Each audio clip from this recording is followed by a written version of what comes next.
You're back. Good. What can I help you with? Not an umbrella, I hope. I don't need one myself, you see. Sadly, I need this one myself. It's hydrophobic, repels water, almost magically.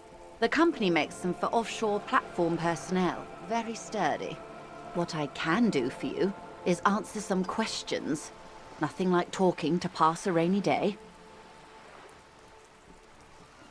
More lessons in basic reality? My favorite part of the day. Go ahead, ask me anything. Glad to have been of...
You're back.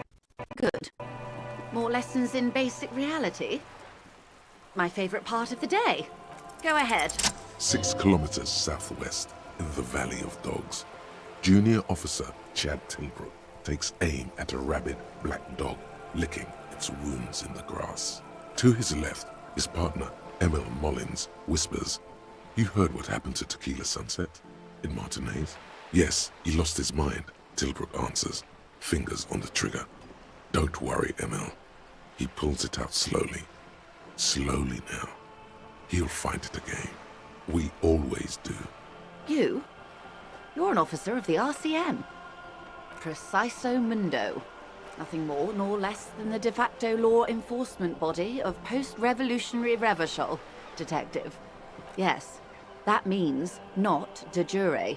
The RCM acts in what is poetically called the twilight of international law, both at the behest of the coalition government and to its chagrin.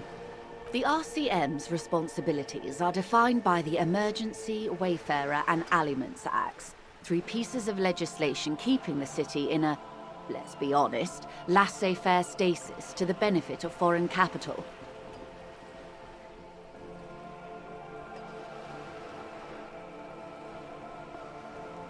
There's nothing basic about your role, Detective.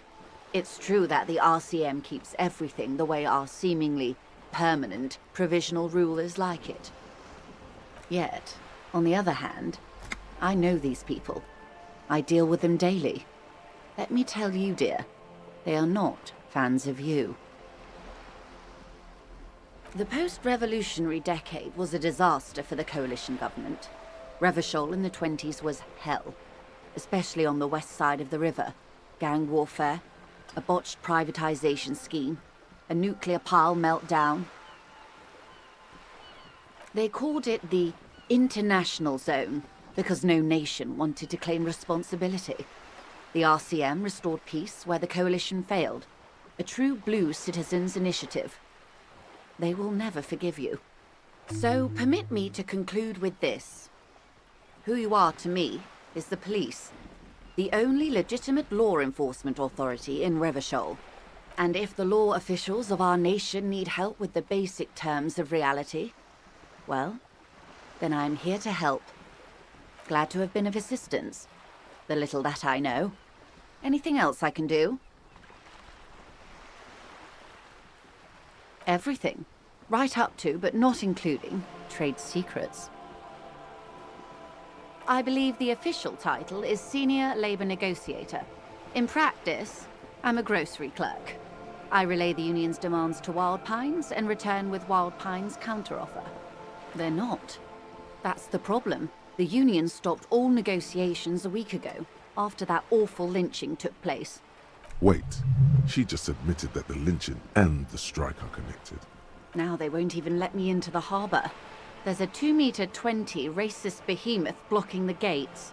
Yes, I believe there is a connection, but that's a subject for later.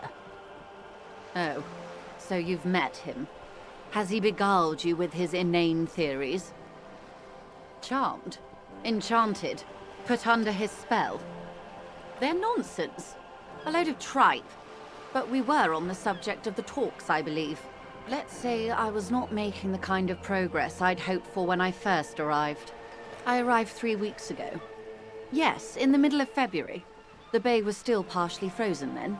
I preferred to do these things on site, like the RCM. I wasn't the original negotiator here. I took over after Mr. Gaumont hit a wall with Mr. Clare, the union boss.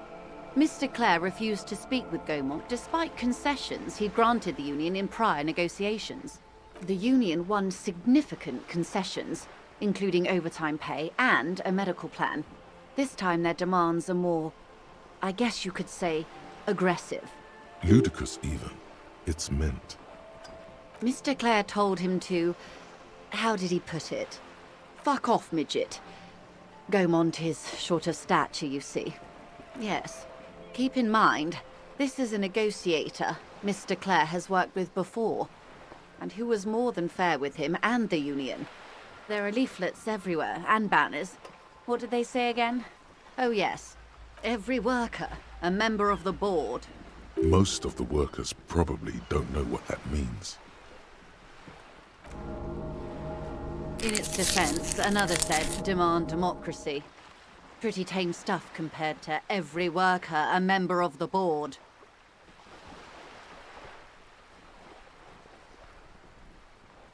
Fortunately, they explained it.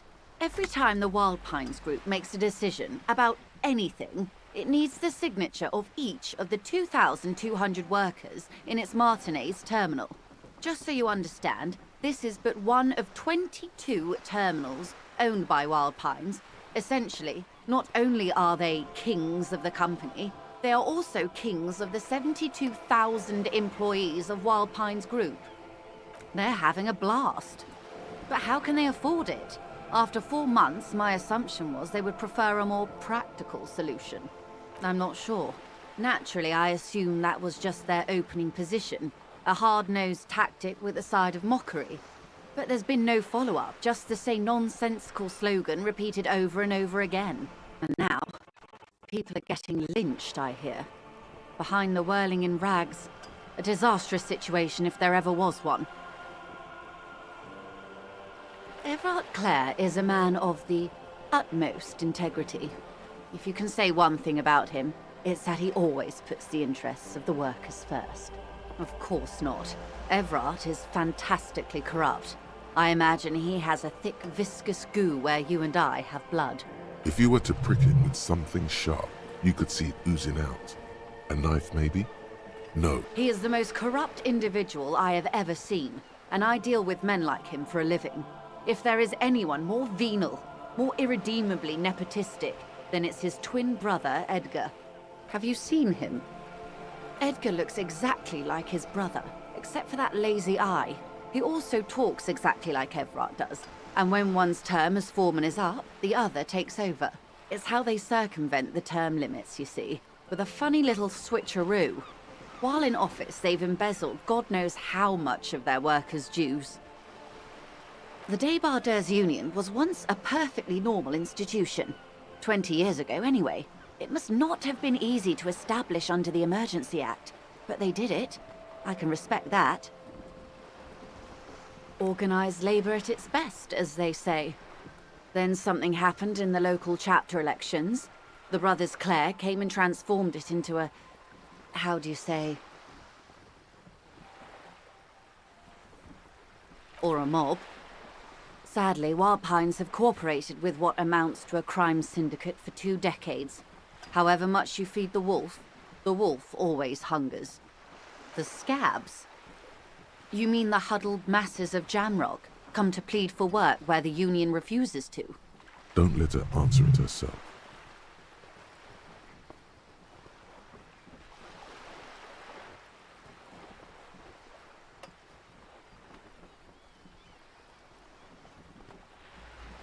If these strikebreakers were organized by Wild Pines or its affiliates, then it would be a company secret. I could not share it with you. It's implied. She's open to discussing this matter with you at a later occasion. I'm glad you asked. There was a woman, the previous forewoman of the Union. She disappeared. Yes. On the last day of the local chapter elections, her daughter phoned in and said she wasn't running anymore, or coming to work. Ever. End of story. This forewoman, her name? Sadly, the company records do not even give a name. She's just forewoman in private correspondence, Holly. I don't even know if it's a sir or given name, and I don't have access to the Union's files. Downright haunting, if you ask me.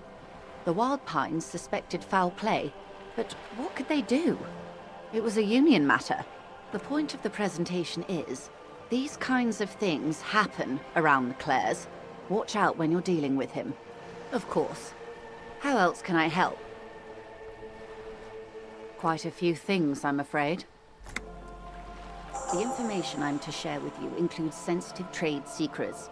For the sake of my employer, I have to ask for your name and badge number. I just can't go around telling confidential information to strangers. I've signed a contract. What happened to it, Detective? I see. So, are you saying you lost your badge during the course of this episode? Oh dear. I suppose this does explain some of the more curious turns in our conversation. She must have been suspecting something for a while now. However, this isn't about my feelings. There's also protocol to consider. I'm afraid I can't say any more until I've seen that badge. She's a professional negotiator. She should be open to some sort of mutually beneficial arrangement. Of course. But before we do, officer, let me be perfectly clear. The situation is extremely volatile. The sooner we can speak about this lynching business, the better for all of us. That's the man who was killed. I'm afraid this is a discussion for once we've cleared the lynching question.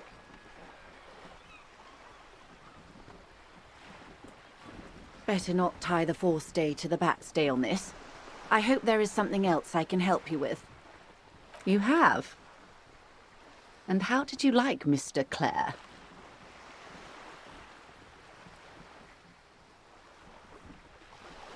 Oh, come on now. He has his uses. How else would he have stayed in power all these years?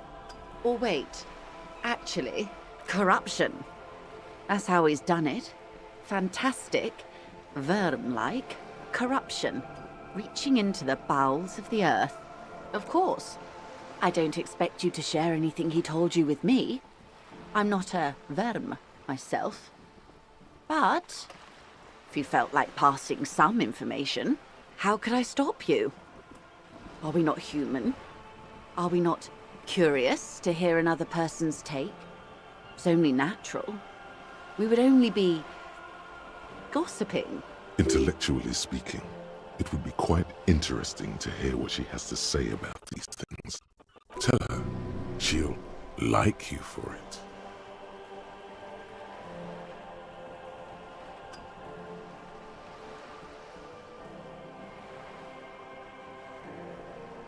Oh. That's so helpful of him. So very, very helpful. And how is that going? Do you have any leads on that gun? Did he now? Well, then it should be any day now. Unless, of course, he's lying to you. Anyway, was there anything else you've heard? Perhaps he is. Did you now?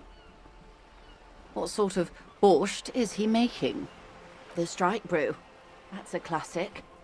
And by turn up the heat, I presume you mean put more alcohol in it? Beyond curious. I will choose to interpret that as you turning the alcohol in the strike brew down. For the sake of our professional relationship. And because I don't like the idea of them any more drunk than they already are. What else? Of course, Detective. Should something come up later, down the road, Don't be afraid to drop by for a chat. Until then, is there anything I can help you with? Wow, you work hard. Oh, yes, you hustle. You're a provider. It's tough out there, but you keep it real and provide. Look at yourself.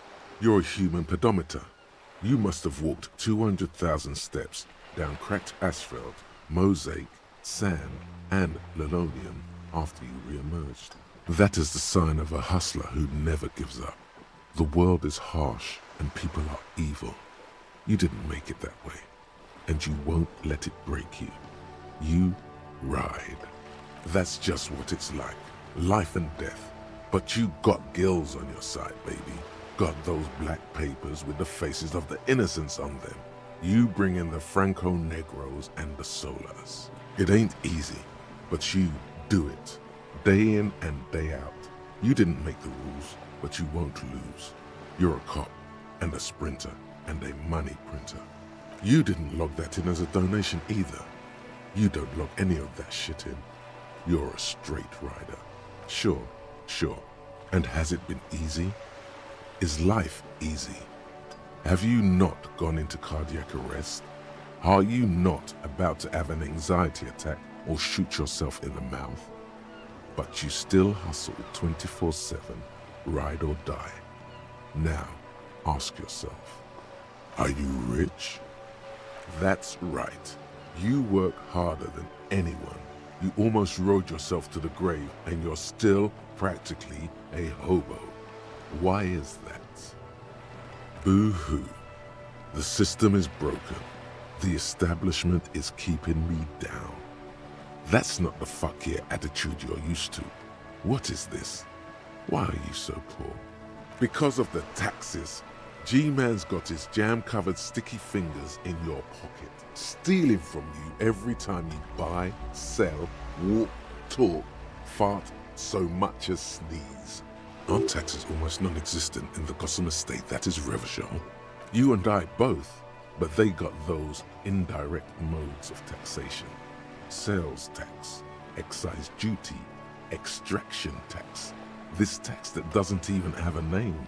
Plus, there's the stuff people in other countries pay for that makes them ask for more money from you here. The Gossamer state's a myth. In total, the coalition government is taking 98% of all your money.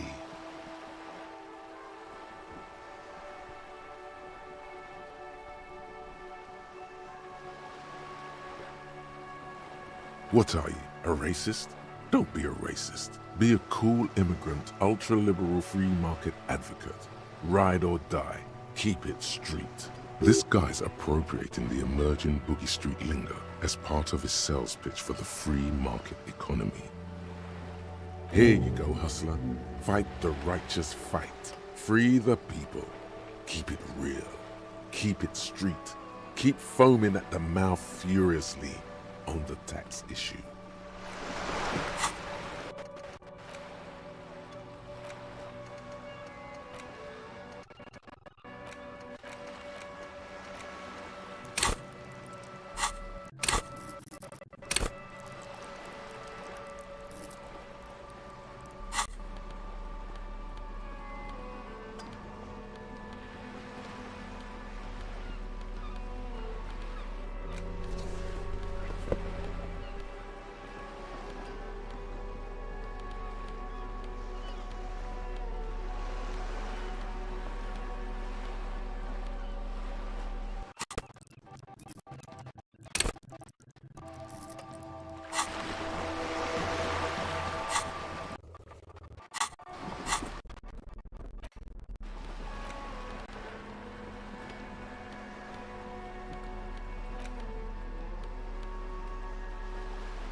Whoa.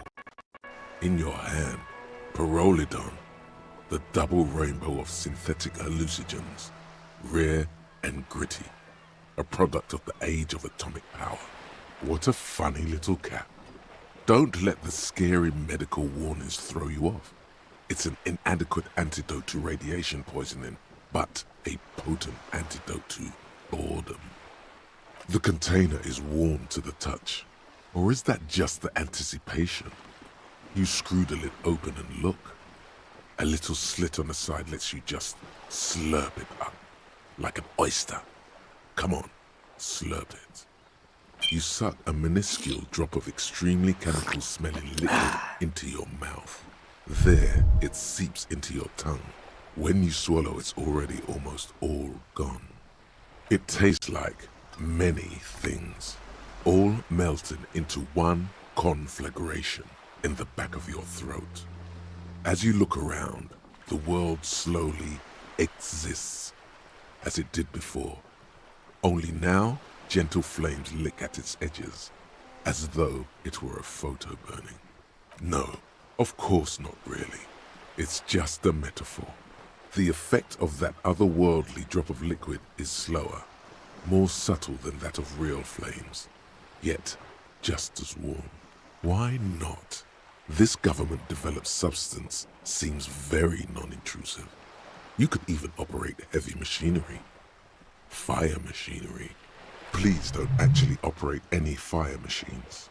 Already you can tell you're going to be slurping a lot more pyrrolidon. This stuff is going to give you insight into that little flickering light hidden in all human beings.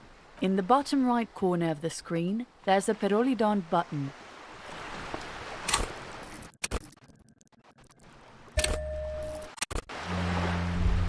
You're back. I'm afraid I can't say any more until we've taken care of formal protocol.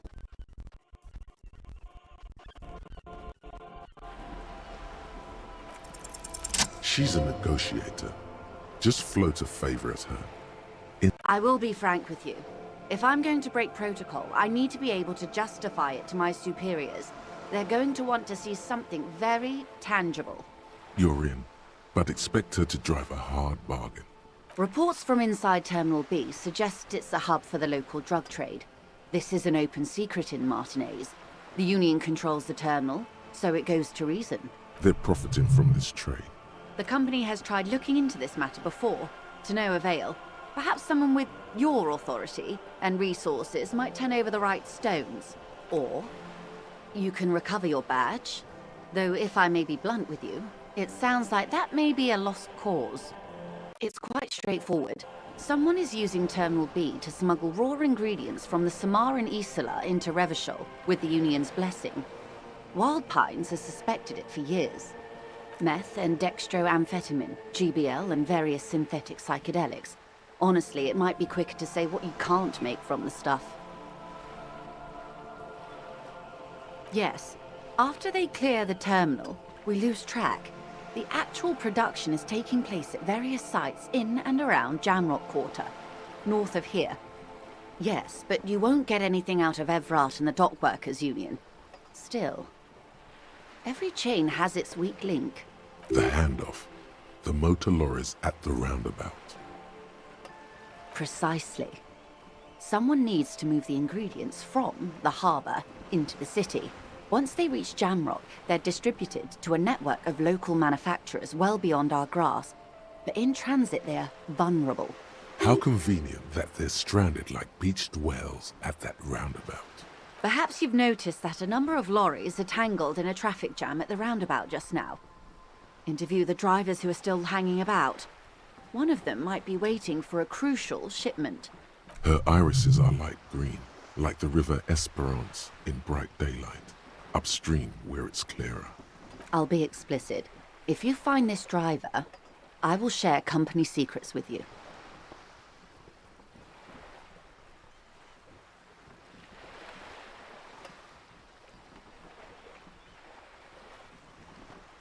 No. We asked East Motor Track to raise the drawbridge. The road company is a partner of one of our subsidiaries. However, this is a limited time opportunity. Once the complaint has been processed by the Trade Committee, they'll have no choice but to lower the drawbridge, and the operation will continue. Thousands of litres of raw ingredients will pour onto the streets of Revachol. Not the east across the river, but the west. The vulnerable. The weary. How do you think they're financing this strike? There are thousands of unpaid dock workers going strong for the 4th month straight. It's true they drove a number of the local businesses to bankruptcy preparing for this venture. I've talked to a few business owners. It was quite the shakedown. But the contents of a few cash registers cannot provide for 2,000 men. Precisely. Smuggled out of that very gate at night, most likely, then loaded onto lorries and driven to Jamrock. You simply need to find one driver who will open up to you. It sounds like she tried looking into it herself, though she's clearly not the type your typical lorry man would confide in. The two might even be connected. We did. On more than one occasion. Apparently, there's some sort of inter-precinct disagreement about whose jurisdiction this area falls under. Well, here's your chance. Yes? Excellent. According to my reports, there are at least 3 lorry drivers lingering near the roundabout. Hopefully one of them will know something. It may come to nothing, or it may just blow the case wide open. I suspect the traffic jam won't disperse for a few more days. You should have the time you need. In the meantime, let me know if there's any other way I may be of assistance. That's the man who was killed. I'm afraid this is a discussion for one. Better not tie the 4th day to the backstay on this. Of course. Of course. Don't tell her you've met Everard right away. There's time.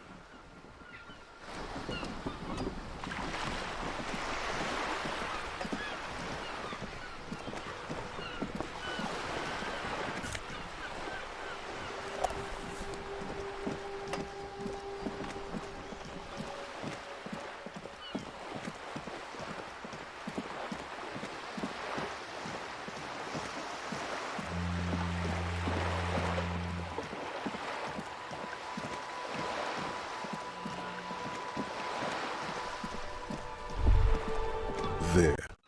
Working class drunk. You know what this means, right? Cracked it. All in a good day's work. What do you mean, what did I crack? Look at how working class that drunk is. No. Stop goofing around, recruit.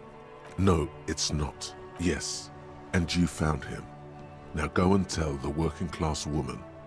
Protect and serve, recruit. Didn't she repeatedly tell you her husband isn't Misindo? Do marriages make any sense? Does honor? You're not a filthy philosopher. You're an officer of law. It's time to ace this case and not brood over your reputation. We can deal with the perception management later. Not honorable, recruit. Not honorable at all.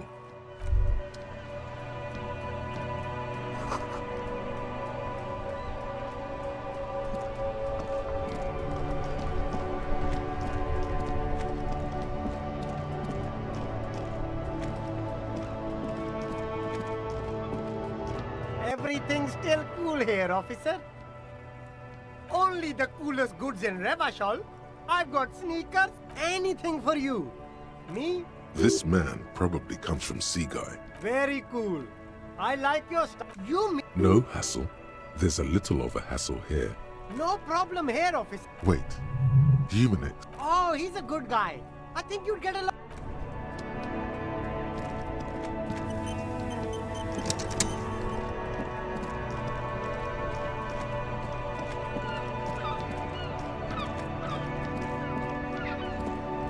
Stuck in the rain in a traffic jam, man.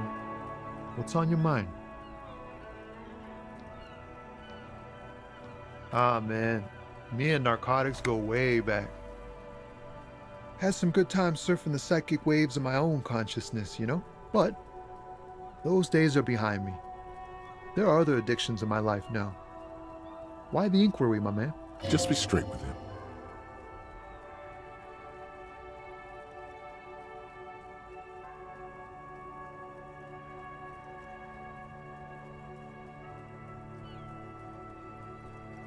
Hey, man, that's serious criminal talk.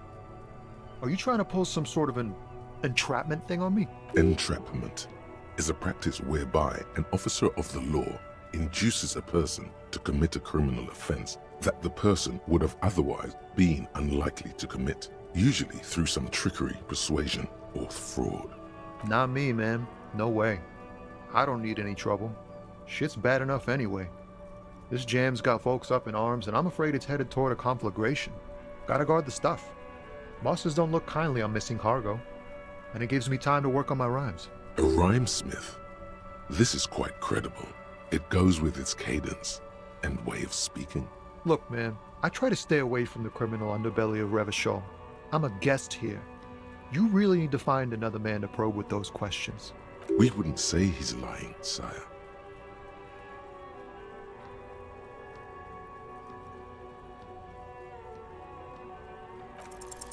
Wait, there's something here, stored away in some dusty corner. It starts like... Whoa. What else? Silent communion. That's good. Dang, that's some great shit. You came up with that yourself.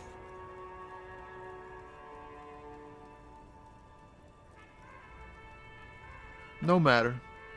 Great verse is like that sometimes. Ephemeral. You might not look it. Seems you have some literary chops. Maybe there's hope for me yet. Just messing with you. It's cool. You're an okay guy. For a cop. They're more often in the fists than rhymes, see? Let alone honesty in verse.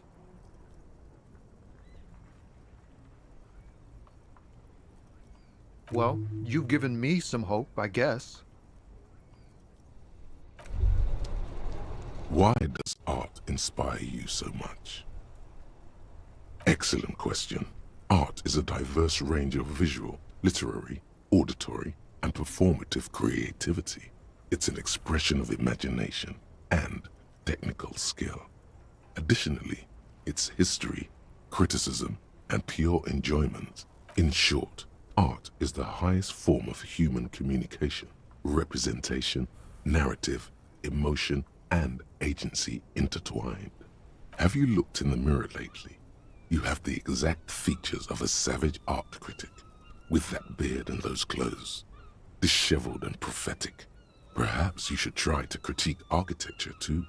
Yes, you seek substance.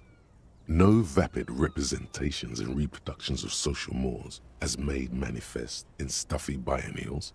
We're talking real, living art here. Become the art cop. Half art critic, half cop. Exactly. It's not only your duty to only catch the criminals off the street, you must also apprehend criminals of the printing press and the gallery, the trite and derivative artists and writers of the world. Go ahead and provide savage criticisms, art cop. The world is yours to rip to pieces and reassemble.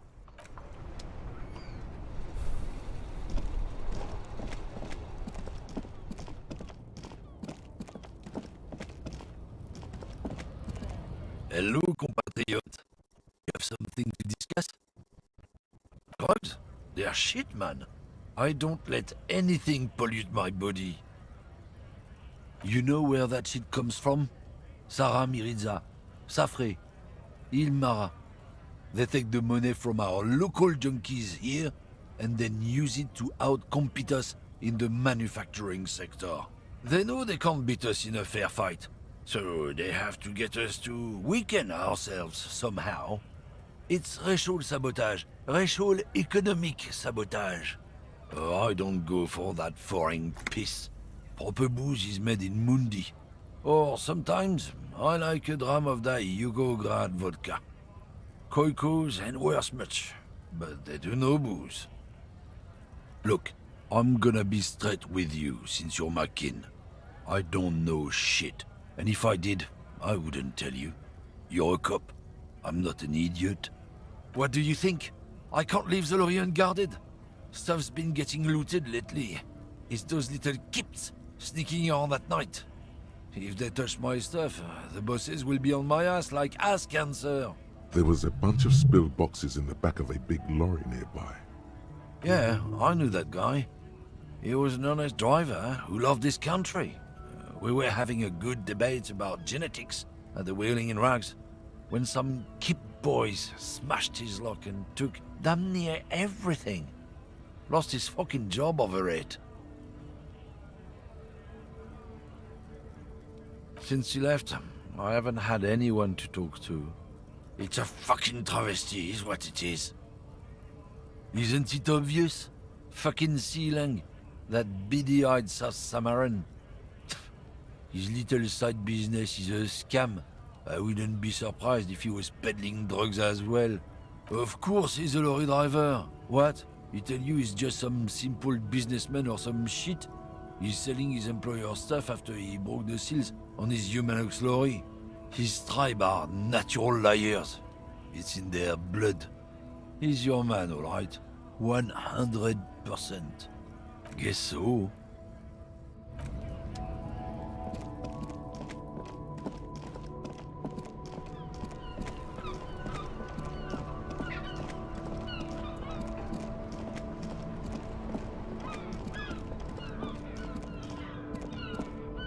Everything's still cool here, officer.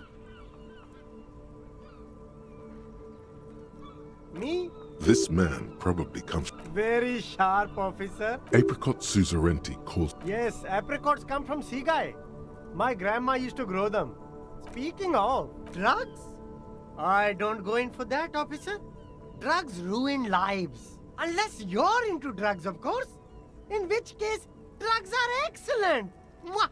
Tasty, tasty drugs. That's very cool. A lot of the coolest detectives do drugs. Sadly, I don't have any drugs on sale, or at my home, or on my person. Sir, it appears to be true. No drugs in sight. Not in the box of sunglasses or under the speakers. That's even cooler. You investigating that and all. But I am not a lorry driver. I'm just a street vendor. I don't know anything about that. A blatant lie, sire. Yet he tells it with such conviction. We'd believe him if we didn't know better. Who said that? It's the fat racist, right? I bet it's him. He has an agenda against me because I'm an immigrant who works harder than he does. He's a hater. No, I just said I work harder and he's an asshole. I'm... Realizing he can't get out of it. Smart man. Okay, maybe I'm a lorry driver too. A little. But that's not the most important thing about me. That's my day job. This is my dream. Exactly. It's such a small part of my life. It's in the rear view mirror now. I'm climbing out of that hole with ingenuity. Nothing. I told you. I'm not a dumb guy. I don't get involved with that crowd. Crowd, you know, the drug crowd. No, he wasn't talking about an abstract crowd. It was that crowd.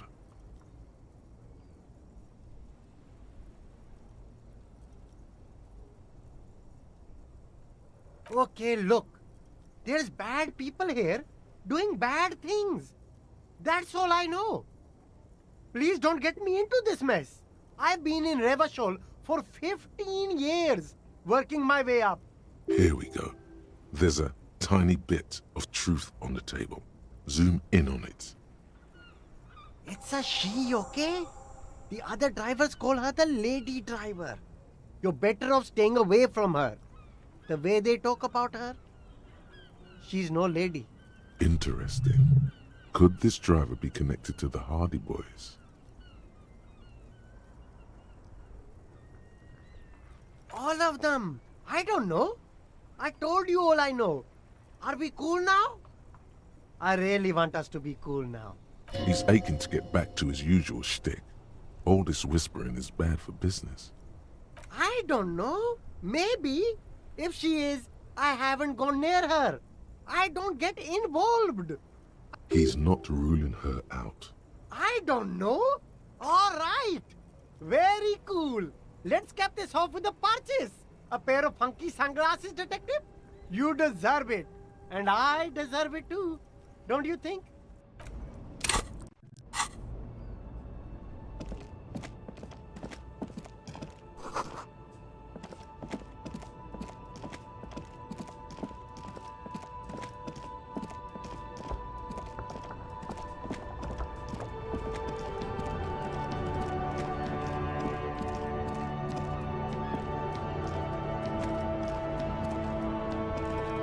Make way for the master poet.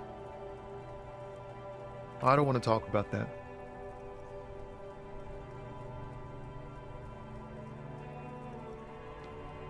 Man, I was hoping it isn't going to be her.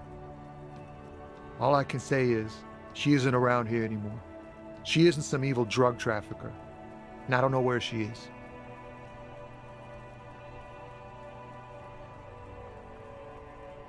Thank God I don't know. People here call her the Lady Driver. She kept her name a secret. From me too. Now I see why. Damn, I don't want to... Please just let it go. Whatever she did, it can't be that bad.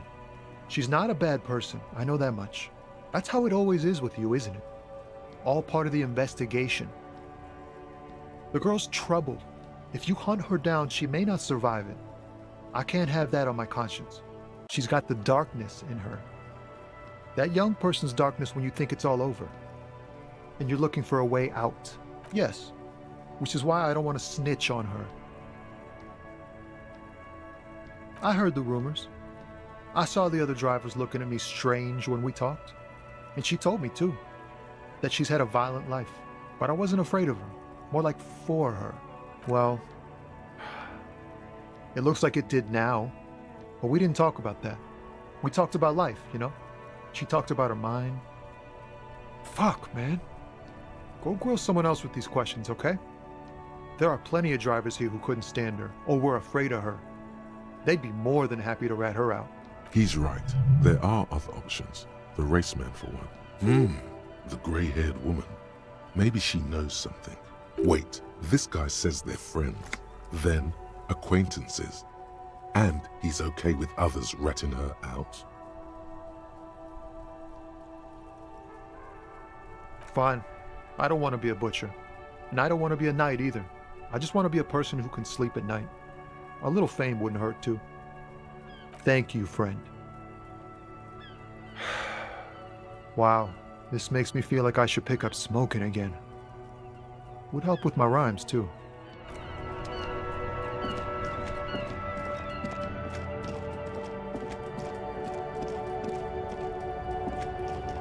Hello, compatriot. I don't know what you're talking about.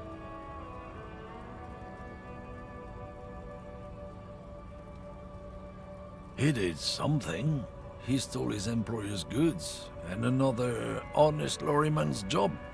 You know, I don't think you're as down with our fight as you'd like me to believe, brother. Why is the saffron man still there? Talk to him. I don't know anything. Listen up, fuckwit. You don't scare me.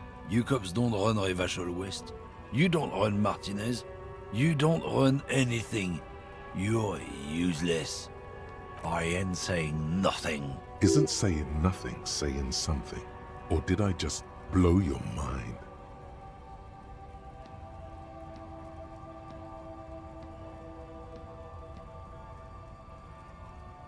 No, I'm not. I'm not coming anywhere. And you're not taking... I don't know what you're talking about. Listen up, fuckwit. You don't scare me. You cops... I ain't... Isn't saying nothing saying... What? Here on the street? You won't? Now, I don't know what you're talking about. Listen up, fuckwit. You don't... You're all bark and no bite. The real... I'm not in trouble right now, and I don't have to tell you a single thing. Now, I don't know what you're talking about. Listen up, fuckwit. You don't... I ain't... Isn't saying nothing. Like fuck you are. Why's your partner a multi-ethnic rainbow man? Why do you not arrest Si Lang?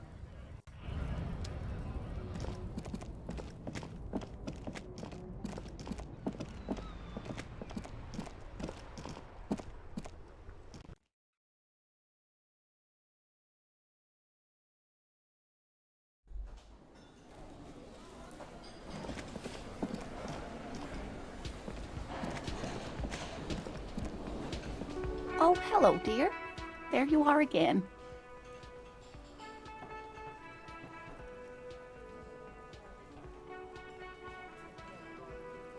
Oh, it's really searching for such species. The quality of research at Revacholian University. Can I help you? Another thing. Great. Yes?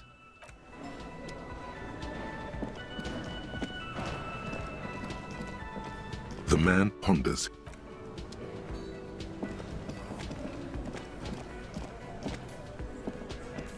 I've got nothing to say to you.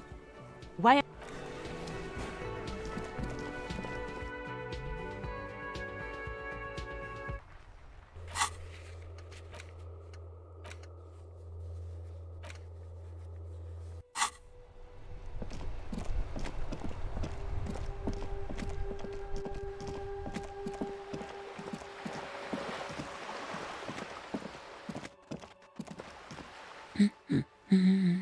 The woman before you.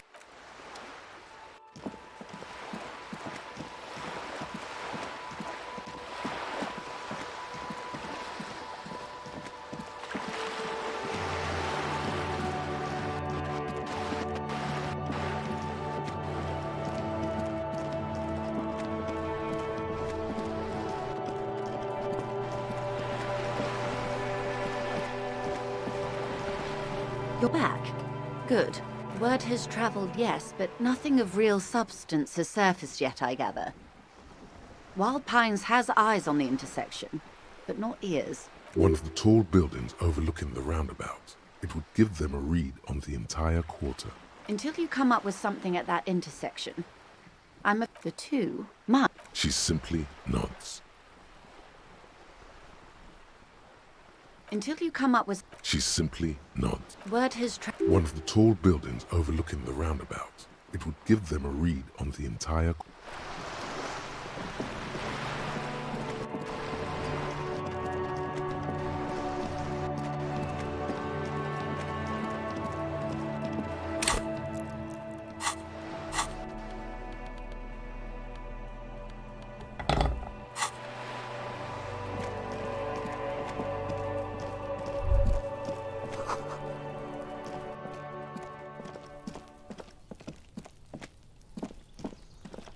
You see a young man on a balcony nursing a cigarette.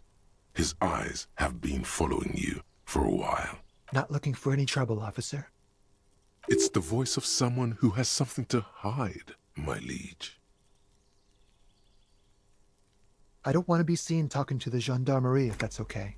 I just want to finish my cigarette. Don't let him go. This could be your witness. The balcony has a great view of the whole thing. Is it really that important? Like a nervous cat, he keeps stealing looks at the neighboring windows. All right, but make it quick. Once I finish this cigarette, I have to run. I can tell that you finally got him down. Thank you. It was quite a disturbing sight, even by Martinet's standards. Oh. You already asked me that, didn't you? Wait, is someone else investigating the lynching? No, not you. Some more muscular type. Last week? I don't know. Look. A downy blanket of white to cover up the miserable poverty of the scene. He's deflecting. He's young with a sharp memory. He hasn't had time to drown it in booze and chemicals. I had a friend over. It was my Sunday friend. A Sunday friend. How intriguing. He doesn't reply, gesturing no with his cigarette. Under the dull and darkening sky, the neighboring windows stand silent. My name? My name is Martin Martinez. That's definitely not his real name. No, of course not. Could you please lower your voice? I can tell. Oh. Wait. No, not you. I couldn't tell you. We don't usually see much of the gendarmerie around here. Last week? I don't know. Look. A downy blanket of. He's deflecting. It was my. He doesn't reply. No. We won't. Now, if you'll excuse me, I really need to get going. Time to bring out your secret charm. Tears and begging. Show him your emotional side. Throw yourself before his very feet like a dog.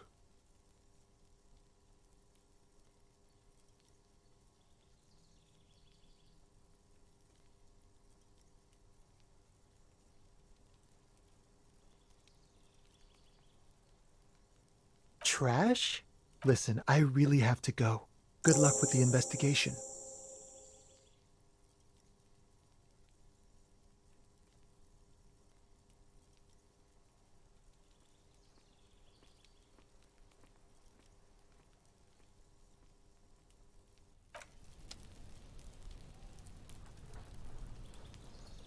A stone, like any other, lying in a whirl of sleet and mud.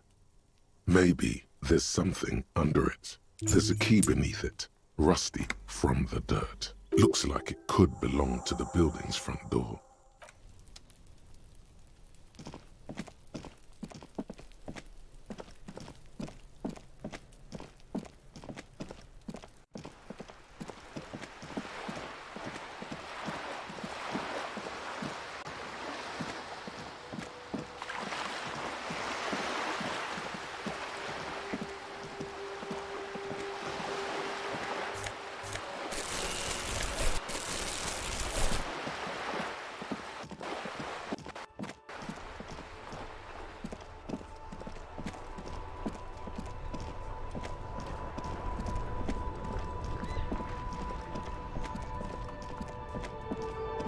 Everything's still cool here, officer.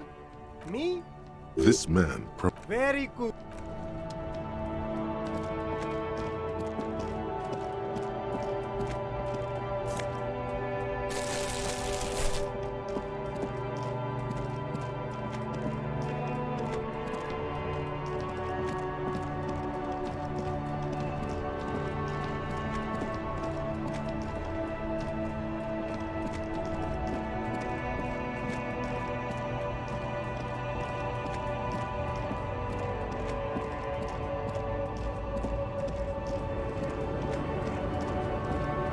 The woman still has her eyes fixed on the photograph in her hands. In the background, the radio plays.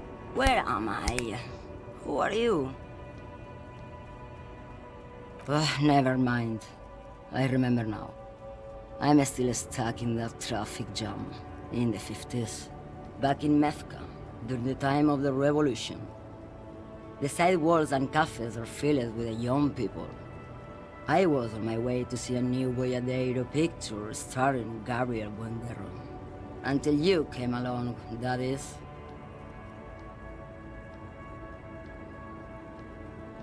This is Gabriel Buenguerro. A strikingly handsome man looks straight at you, his head crowned with a wide brim hat. His hair is dark as an oil slick, and his jaw the most perfectly chiseled thing you've ever seen. This man's got a hold over her, even 50 years later. You can feel it. He was the biggest star of his day. Girls used to faint in the aisles of cinema whenever he came on the screen. And schoolboys used to memorize all of his lines. In all likelihood, it's a world that's only ever existed in her mind. Someone was.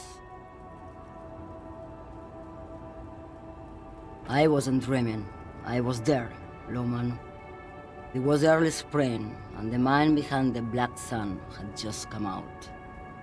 The posters were 20 meters tall. Everything was golden.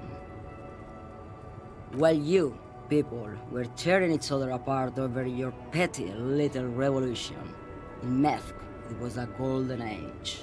The Republic of Mesk is a massive confederation on the Isola of Muindi, the world's largest state by territory. It's a petrostate, a constitutional monarchy, and, as of recently, an outcast due to its tilt to the far right. Why not, Harife? It's not like I have anything better to do in this hellhole.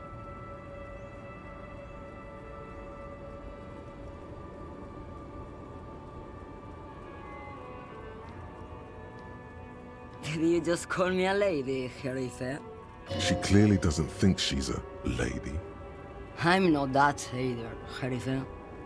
I've gone too far from it all to remember what was between my legs. It doesn't work like that on the long haul. I'm only terrifying to small children and to those who used to know me. Yeah, it's not her. Believe me. How should I know? Do I look like I spend a lot of time with the other communers sniffing around when I have my movies to go to? Because they can no longer recognize the person I once was. The big ones, the trucks. There's no women and men there, it's all just... In the middle of this town, there's a ghostly motorway. It takes all the people where they want to stay. In the background, a quiet song seeps from her cabin into the air. You don't hear any vocals. Oh, Sim. What do I need drugs for, Lowman? What I see, what I feel, the great adversary, no drugs can compare. Then what were you getting at? Maybe if she thought you're corrupt.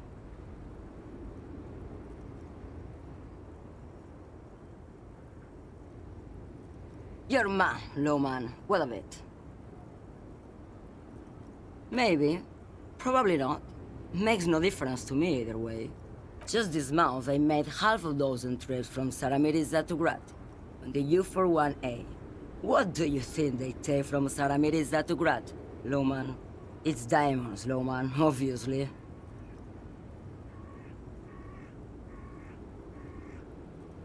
Diamonds are good for you, Lowman. You should try them sometime. Make yourself pretty like Eva de Zoras. Easy. Is the skinny man who thinks he's a poet. Never trust a poet. Also, he's the only one I can see from here. That's correct. There is no visibility of any of the others. Where do you want me to go? This isn't so bad. I can listen to music, or the seagulls. Look at all the colors and the futures of this world. It's a good palate cleanser, this jamboree. Or I can just relax and let my mind carry me back where it will, to the Great Plains. What do you mean? Yes? What about it? Oh, don't worry about me. I'm one of the best communers around. I drive routes no one else will. Lomonosov's Land, Udajnaya Zemlya, the Western Plain, the Transcatolia Magistral, U41A, Adestradas du Mirador, all the good ones, the deep trenches, where the bluebirds fly. You're right, Lowman. I'm the one who should take my health more seriously. Thank you for looking out for me. A correct appraisal. You're quite shabby. Is that all you woke me up to say? Diamonds? Of course not. But wouldn't it be marvelous if I was? Whatever stupid things they put in the lorry, I imagine. I quit concerning myself with that a long time ago. Besides, I don't drive the lorry for the cargo, if you know what I mean.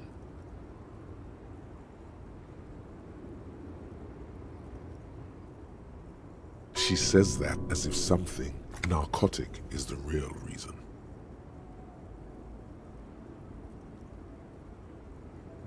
Then it's contraband, Lowman. What? Do you want to take an old woman in? Be my guest. Lock me away like Bad Hand Hermenegildo. Bad Hand? Hermenegildos' bad hand strangled 300 people. What can I say? Some people just really like strangling people. Diamond, of course. Whatever stupid things they put in the lorry, I quit She says that as... Oh, it's so much more than a high where I go, Herife. It's low. I go to the bottom. Yeah, it's definitely some kick. Some terrible kick in the dark. A sleep kick. Perhaps you can find out later. Of course it does. What did you expect? Of course not. To truly understand the Boyadero, you need to listen to On the Western Plain. The Boyadero, Boya for short, is a cowherder from upstream Magritte, the great steppes of northern Mesk. People like Manana at the gates have turned it into an ideology of sorts. It's an old ballad about a young girl who falls in love with a daring boyadero. He promises to marry her as soon as he returns from the Western Plain. Don't be stupid. The boyadero returns from the Western Plain a changed man, one night. As he and his beloved are out walking along the river Margaret, she pleads with him to give up his riding and settle down. In the background, you can hear the orchestra swell as the screen fills with the maiden's imploring eyes. So the boyadero strangles his beloved and throws her body in the Margaret. Then he rides off, because the Western Plain is calling to him. The most beautiful. A true boyadero needs a whole horizon to himself. He can't be tied down by man or woman. His beloved was selfish. She didn't know what it meant to love a boyadero. Yes, go. Enough jamboree. I need to get back to Mesque.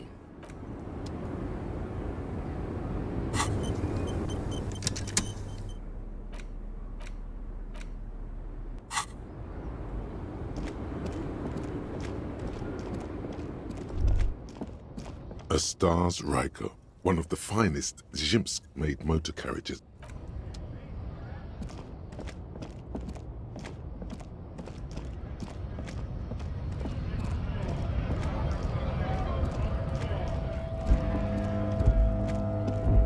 Hello, compa. I don't know what you're talking. Listen up, fuckwit. You don't scare me.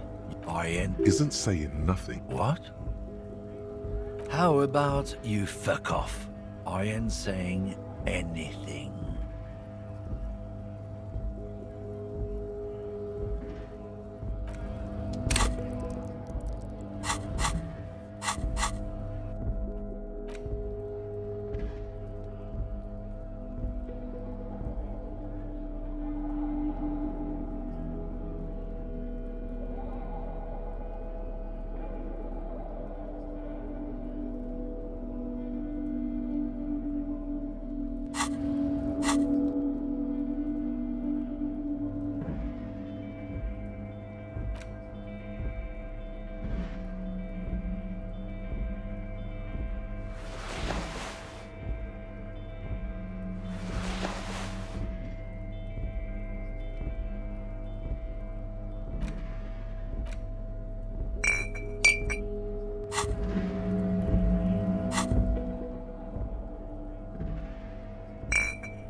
Hello, compatriot.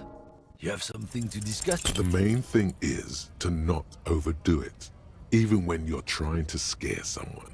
The most important thing is, how does it look on your resume?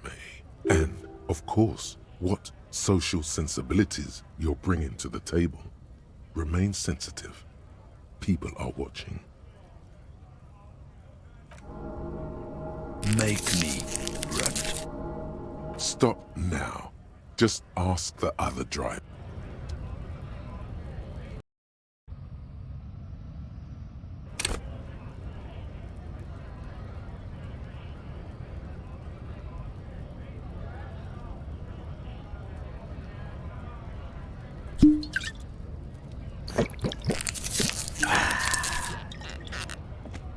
Hello, compatriote.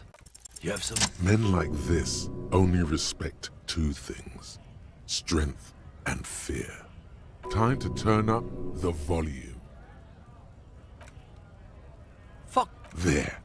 His voice grows smaller as yours.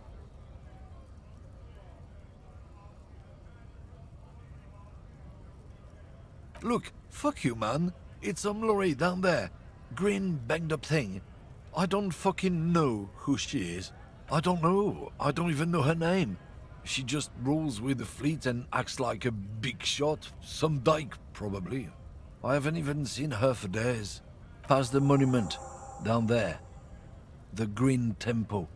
Now, leave me the fuck alone, okay?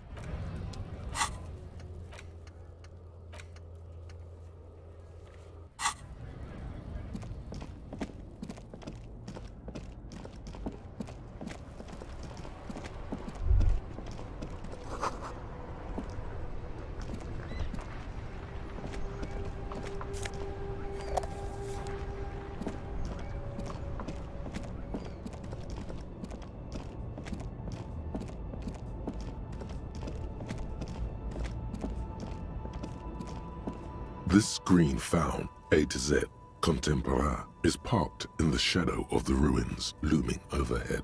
It's seen better days. This is the one he pointed to, the green lorry. The glass on the side windows is tinted and covered with dust. You can barely make out the shape of a seat and two steering levers. The door is locked. The handle looks shiny, like it's recently replaced. There's no picking this lock. The owner has put special care into it. It's a recessed design, with a key, or a tool, like, say, a pry bar. Good thing you have one.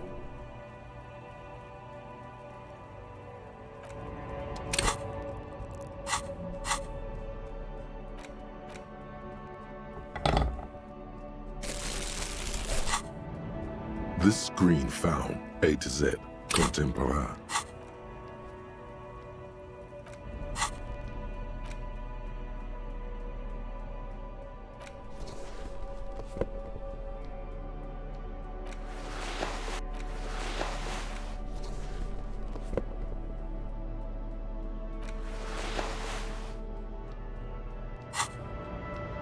This screen found, A to Z, Contemporain. With a firm grip, you raise the pry bar, a glint of light catching on the tip. Call down the hammer of truth and justice. Release your secrets, lorry cabin. The window shatters, and droplets of glass fly everywhere, shattering over the lorry floor and pavement. The smell of cigarettes and perfume welcomes you. The cabin inside is plastered with old movie posters. Actresses smile from the walls. There's a radio transmitter in the front and a toolbox tucked under the driver's seat. Some tools lie scattered near the pedals. There's something odd about the passenger seat. The seating fabric has been pulled tight over the lower side of the seat where the toolbox should be. Voila! A stack of neatly folded papers has been stashed behind the seating fabric.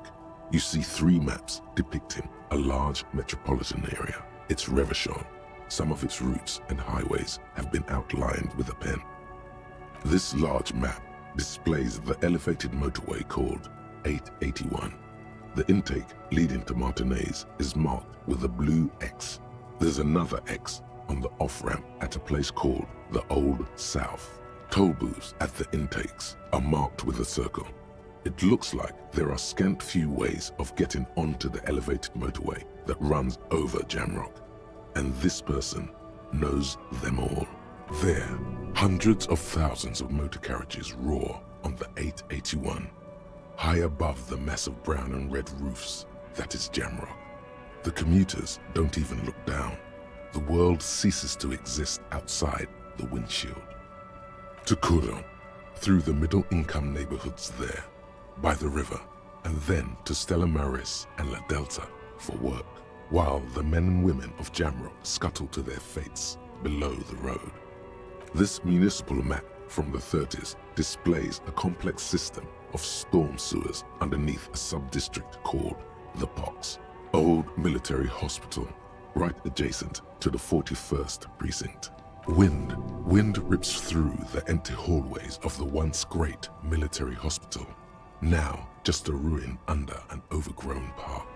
Beneath the hospital, great sewer tunnels hum and vibrate with life of their own. The rattle of motor carriages and lorries driving through long-forgotten tunnels. Lit, the final map displays a labyrinth of service tunnels left over from the construction of Motorway 881. A few routes have been marked with a pen, where the tunnels and sewers surface near the eminent domain and a traffic island in central Jamrock by the lake. These service tunnels were probably used during the construction of the foundation beneath the motorway.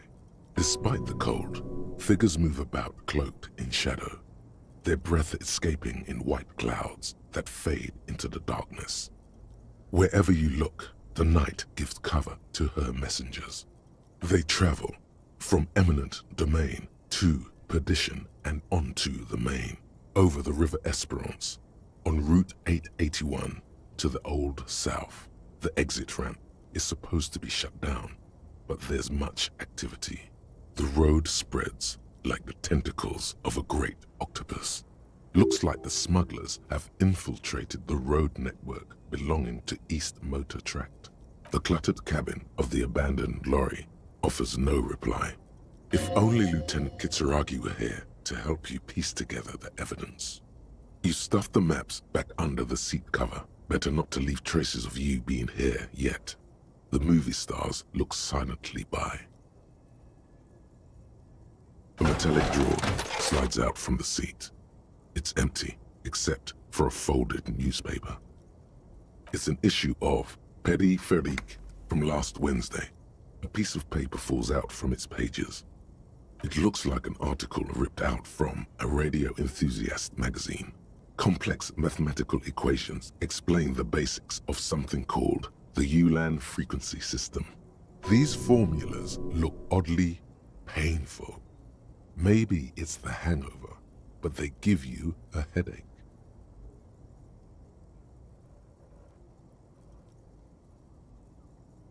It's an issue. It looks like an art. These four pull the toolbox slides back into its nest. The rest is as it was. Posters, a radio, dust on the windows. These are movie posters featuring starlets from long-forgotten films from the 20s, the teens, even the 90s of the last century. One of them particularly catches your eye, a centerfold of an ingenue attached right above the back seat. There's definitely perfume in the air. It's spicy, with a hint of amberette, wafting through the bitter air of the cabin. The remnants of a sweet juniper-scented perfume, probably Grenade No. 5. The actress is draped in a sheath dress, one of her shoulders bared. The faded remains of an autograph run across the poster. She's looking past the camera. Wait, doesn't she resemble someone you know? But you can't put your finger on whom exactly. This is Tip Tijon, a starlet from the dawn of cinematography, less known for her talent than her tragic, untimely death. She wasted away in a drug den called The Door to the River, not far from here on Boogie Street, a mixture of cocaine and morphine. She was afraid of the world, and the camera, too. The actresses and the rear actor all smile you a warm goodbye. A radio transmitter is attached to the dashboard, and a toolbox sits under the driver's seat.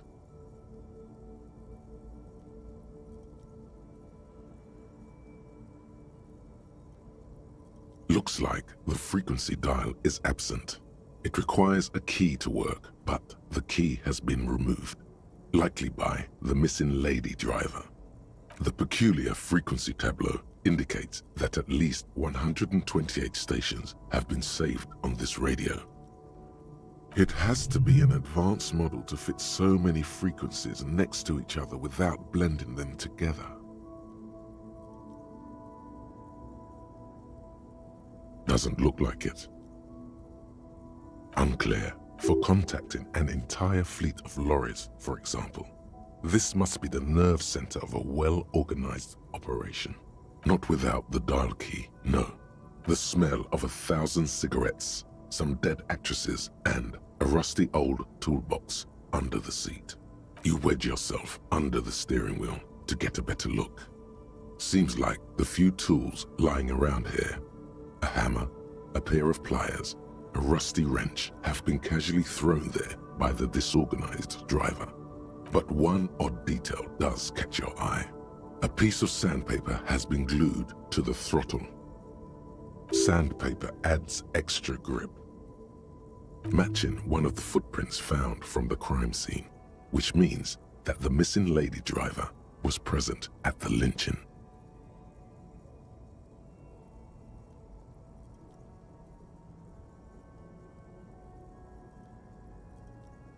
Looks like it, yes. You've identified the missing 8th person at the lynching. Do you think that Hardy and his boys had anything to do with the drug trade?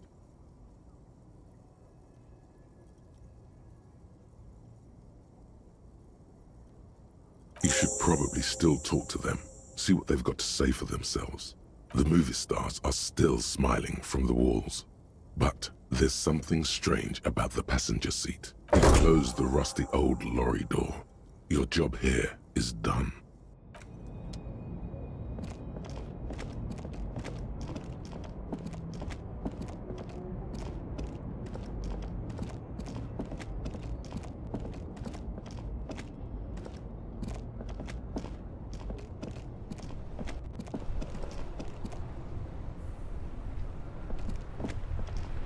I saw you poking around in Lady Driver's lorry. She in trouble? It's that bad. Man, what should I do? What should I do to help her? Damn. I always warned her to watch herself. Man. Nothing to do now, I guess. Maybe I should just keep my head down and work on my rhymes while I can.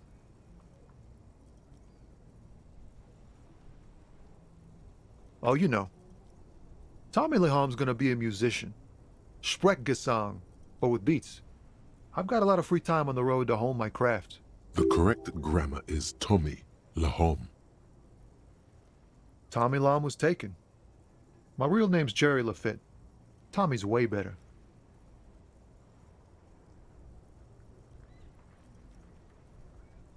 The man taps his fingers rhythmically against his arm. All around you, rain falls on the great city of Revachol. Rain drips from the eaves and floods the gutters, washing the filth away. The spring thaw must be here. The snow is melting. Looking up at the sky, cold water dripping from your hat. Grey sky like great battleships, clouds colliding with one another. Rain falls down on the world. Humid, your coat shields you from the rain while the city shivers around you. Sheets of rain over the water, a flight of stairs leading into the ocean. Wave after wave washing the coast of Martinez, with its motorboats and gently swaying reeds.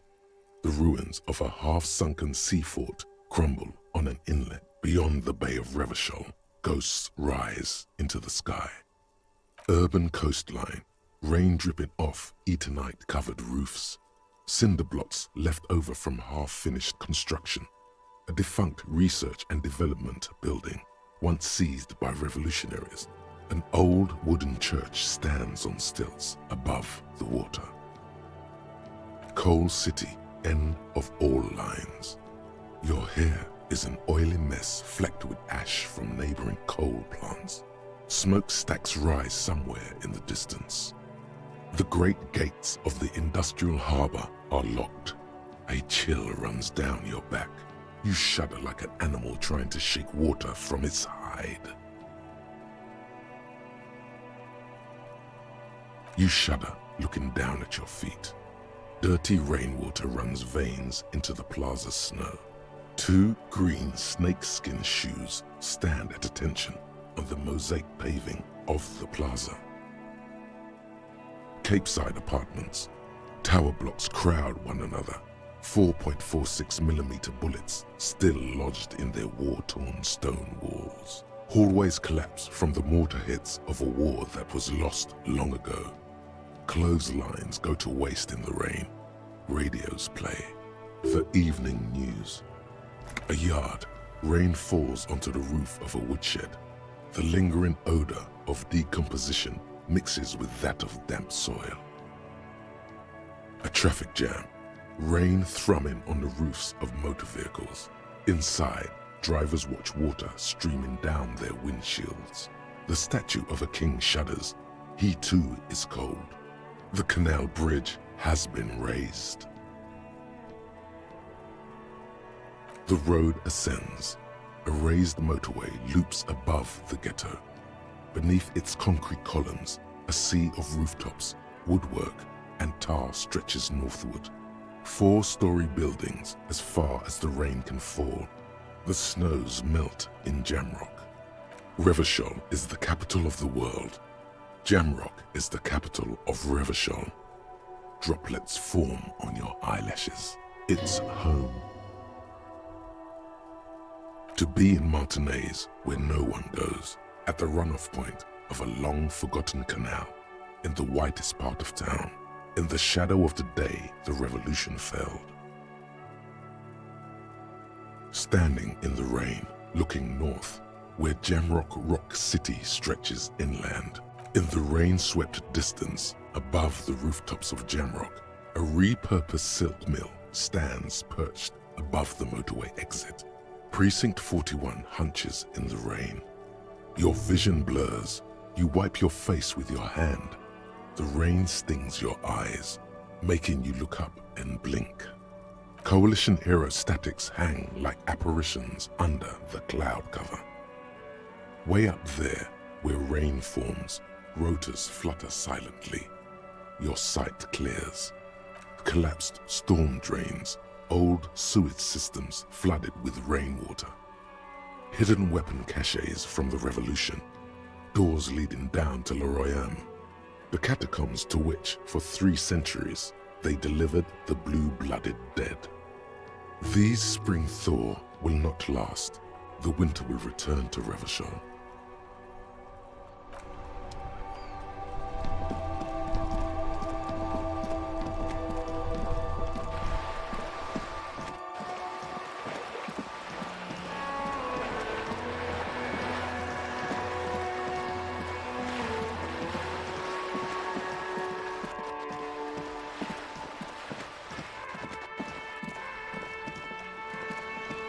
Hello again, officers.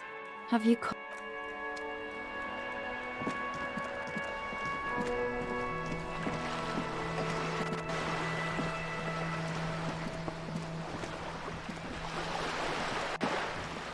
You're back. Good. Yes, my eyes on the harbour have sent word to that effect. What have you discovered? It doesn't really matter, and I do apologize for the surveillance. Wild Pines can't afford to be blind at a time like this. One of the tall buildings overlooking the roundabout, most likely. That would give them a read on the entire quarter. In any case, it's a relief to know someone has looked into it. If I may ask, will there be an official investigation? I assume you discovered there is an operation. Ah, good to hear.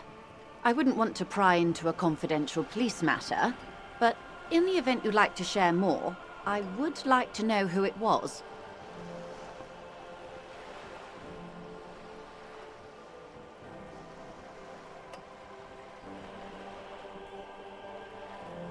A runaway? Good work.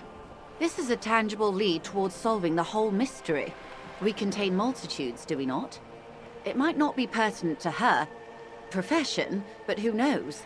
It may help you find her yet.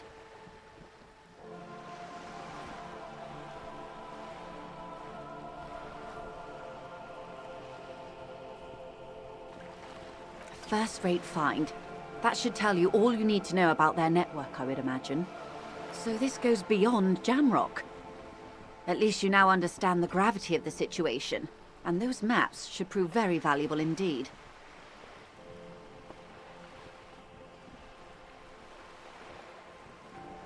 I appreciate you placing your trust in me. Thank you again for looking into this matter. You have my gratitude, and the gratitude of Wild Pines Group.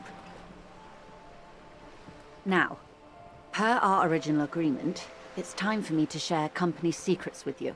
I wouldn't normally break protocol like this, but the situation demands it. If you don't solve this murder, I'm afraid we may have a bloodbath on our hands. The words bloodbath sound cold in her mouth. They taste of iron and strawberries.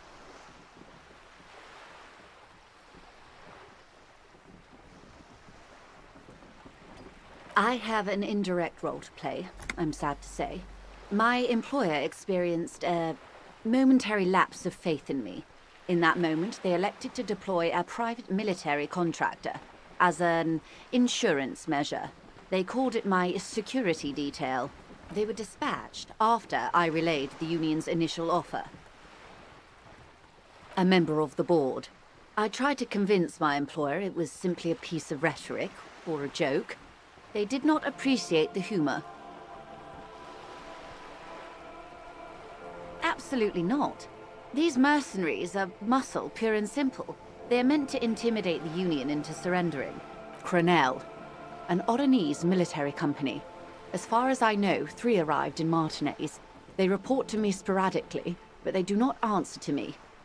To be frank, our relationship is deteriorating.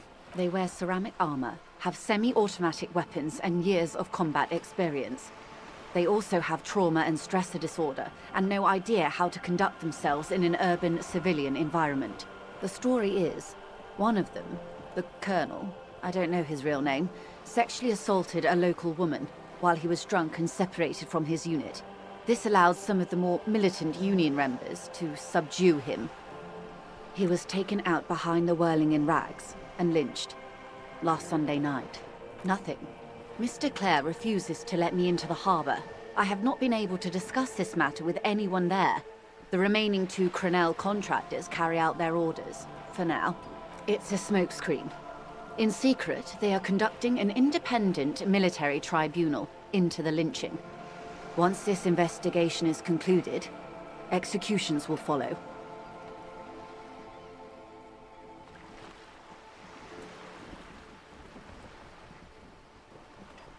It is very far from disco. My only hope is that you provide a single, concrete suspect before the mercenaries indiscriminately pick theirs. Simply put, if you don't pin this on someone good and do it fast, they will identify and execute everyone present at the lynching. This in turn will force the Union to respond. The Union has over 2,000 men. Have you ever seen a hornet invade a beehive, Detective? It's not pretty. The Serai's giant hornet, the world's 2nd largest insect, can kill 40 honeybees a minute, while a group of 30 can decimate an entire hive of 20,000 bees in less than 4 hours. These men work in tandem using semi- and fully automatic firearms. Their armor is virtually impenetrable to muzzle-loaded weapons, even yours. Most Union workers don't have guns at all. The muzzle loaders need to be reloaded after every 1 or 2 shots. The automatics every 1 or 2 minutes. As I said, a bloodbath. Many bleak scenarios have already come true. Nameless, badgeless detective of the Citizens Militia. All we can do is keep the rest from following suit. One single, concrete suspect delivered into civil court, and I may be able to defuse this situation. They've gone to ground, as it were. I don't recommend seeking them out. For one, they're almost certainly armed to the teeth. They don't have the same respect for the Revachol Citizens Militia as I do. To put it bluntly, they think you're vigilantes. Ghetto savages. It will not be a fruitful meeting. That is a bad idea. One I won't be a party to. That's wise. Our goal is to avert catastrophe. They've gone to ground. You're likely to run into them eventually. One is obviously the scab leader at the harbor gates. The one chanting the idiotic slogans. He's barely maintaining his disguise. The other has a vantage point in a building south of the roundabout. They were keeping tabs on you while you were canvassing the lorry drivers. That may be so. I still hope you heed my advice. There's no need to kick the hornet's nest. The situation at the gates is a powder keg. She says she wants to avert catastrophe, but that's where she draws the line. I call bullshit. That would afford a good vantage point. In any case, it's practically inaccessible. I hope I can answer it better. Not much. Their public resume is relatively good, as far as private military contractors go. I believe they were once called Downwell. They boast a long list of clients. Saint-Baptiste, Welchman Lorenz, Eintracht. A warning sign, however. The operations concerned all take place in third or fourth world countries. Guarding facilities, escort missions and such. Sadly, no. Before this happened, I had little interest in them. Now that I do, I don't have the resources. If you still have access to the ICP's database, you could run a better background check than I ever could. It may take some time, though. Ah, yes, your condition. The International Collaborative Police maintains a database for these sorts of things. Perhaps you should consult it. It was just a suggestion. I have. And they will. However, these orders take time to reach what is basically a rogue unit out in the field here. Until they do, it's all on us. She's being truthful. She is pressing them as hard as she can. Or he didn't. This is information passed on to me from some teenagers loitering around the canal. I cannot testify by it. That the man was killed because he assaulted a local woman. I've asked around a bit. This seems to be the accepted story around Martinez. Last Sunday night, at the Whirling in Rags, the hostel by the gates. Supposedly, the colonel was drunk, maybe on narcotics too. Either way, he's alleged to have sexually assaulted a woman. Sometime later, a group of dock workers got their hands on him. That's a good question, officer. I don't have the slightest idea. As I said, it's a rumor. About a rumor. In any case, it's what the colonel's remaining colleagues believe. If you mean did I see him alive, yes. But I did not know him. Lely, his service name, a nom de guerre, most likely. He wouldn't divulge his full name. Only one of them did. A bad sign if there ever was one. He was 40. Or 50. It's hard to say which. He had a combat injury on his lower jaw. It made it difficult to estimate his age, or gauge his facial expressions. He was, Occidental, I think. Light brown hair, a mixed accent, Oranese, or Messinian, maybe. His injury gave him an accent all his own. In a way, it was humanizing. He had to learn to speak through it, through the injury. That's all I know, I guess. I only met him once. Yes. I'm afraid this strike may descend into a small-scale civil war, with possible consequences for all of Rivershoal West. Until the executions start? Truthfully, I don't know. It depends on their progress identifying the members of the lynch mob, and their impatience. I'm not trying to reassure you, officer. Quite the opposite, in fact. It's a matter of days, not weeks. I am sorry to have been the bearer of bad news. If there is anything else I can help you with, please ask. Of course. Excuse my hesitation before. For about half a minute, in silence. Her mouth is relaxed. The accordion lines near her mouth vanish. The pearls of her eyes move slowly on the photo's surface. Sorry. I was trying to see if I can read the web of interdependencies between these points. The stars. I can't. But that's how you read this story. The points themselves don't have letters, numbers, anything. Their size, location on the body, and distance from each other tells you what they represent. Close. Port cities. This is an Oronese map of the waterways, a sailor's tattoo worn by wayfarers of the Dolorian century. Over 300 years ago, the sailors would mark their bodies to map their travels. The sailor's soul would use it to fly back home if they should die abroad. This is a sort of contraption to be reeled back in by. The silver cord, they would call it. Quite a few. Vredefort, the Oronese capital, traditionally stands on the right shoulder. He started somewhere near here, I think. Then he made his way to the Pretto Grande, through what I think must be the Stutz Canal, an artificial channel through the Occident. From the Pretto, he sailed to the Insulindic Ocean, first the Semines Islands, then this, Revachol. Those are the two constants, Vredefort on the shoulder, and Revachol in the heart. They started the tradition of these maps right after the discovery of Insulinde, at the dawn of the Interinsulary Age. The old world passing by, and the new world already here. I can't. This man was no sailor, and these are no ports. I can understand geographic fragments, but not their meaning. In Martinez, looking into Krenel, he writes in one. Then the man puts down his pen and rubs his temples with both hands. Outside, there is a siren. Distant gunshots on the streets of the Jamrock Quarter. Vredefort? Vredefort has a military academy. The Semines Islands saw a recent conflict. In Revachol, he was executed. That makes sense to me. We have no more use for a map of the waterways, just like we don't need sailors the way we used to. This is what the custom would morph into on the Occident. Mercenary tattoos. For all the boys looking for adventure, a blood spatter on the seas. His platoon members? The other contractors. Though I do not suggest you go and show them that picture. This man was their friend and comrade. Surely there are other people to ask about the tattoo. This is not necessary to complete the task, officer. It's a dangerous side task. Search elsewhere. Do what you have to do, detective. I don't think deciphering that tattoo should come before public security.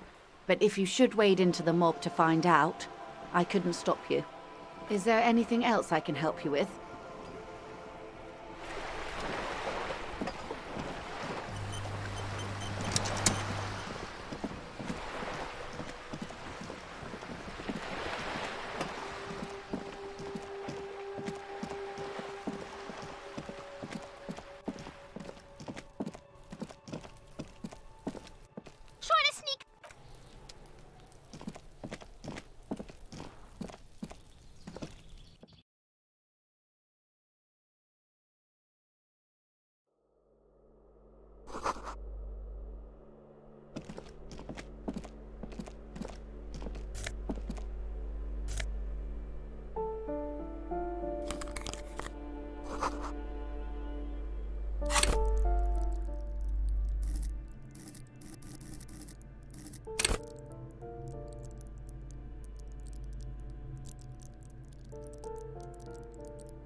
This door has been closed with a padlock. A chalk-drawn number on the board says, number 11. It's a solid lump of metal, but the shackle is deeply corroded. A solid pair of chain cutters would make short work of it. Better whip out those cutters. You won't get very far otherwise. No reply.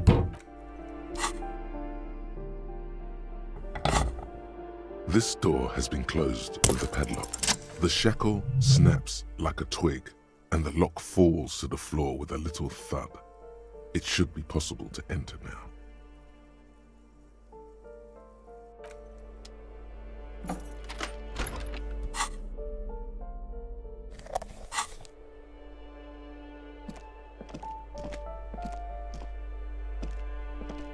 A plaster-cast bust depicts a middle-aged man with impressive sideburns. The name on the plinth reads, Kraz Marzov. A poor communard, from the looks of it. The room is barely bigger than a closet.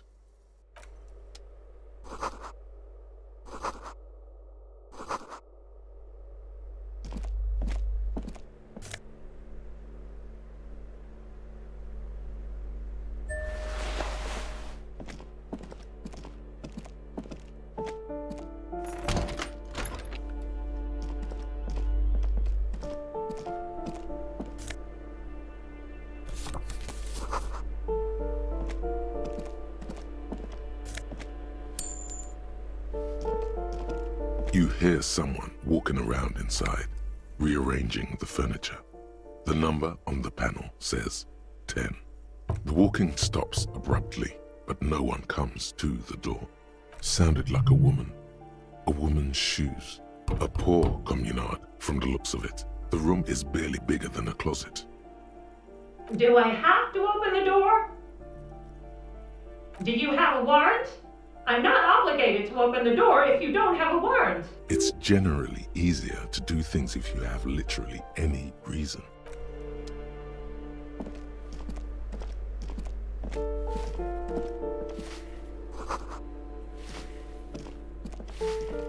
Give me a moment. The cold never does any good for my bronchitis. I'm fine. Fine. Don't you worry about me. Now, what do you want from me, policeman? She's the cleaning lady. She knows the floor plan and the residence. Yes, yes. I know who you mean. The scrawny boy who's always smoking like the devil, right? Somewhere in the building, a child starts crying. You hear a radio tuned to a talk show and someone taking a shower. What's he in trouble for? Talk? What was so funny about that? He lives upstairs in room 28. Go to the balcony. It's one of those doors there. He's usually home in the evening. Ask away, policeman. She mumbles some Ask the artiste. Nothing I can do about her, I'm afraid. She ruins the walls faster than I can clean them. Still, she leaves an old lady to her business.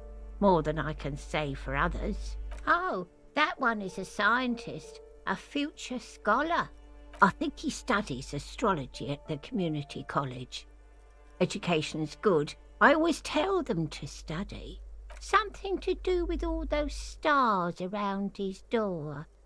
He asked me to leave his drawings up on the wall. That's what I said. Astrology. She mumbles some kind of a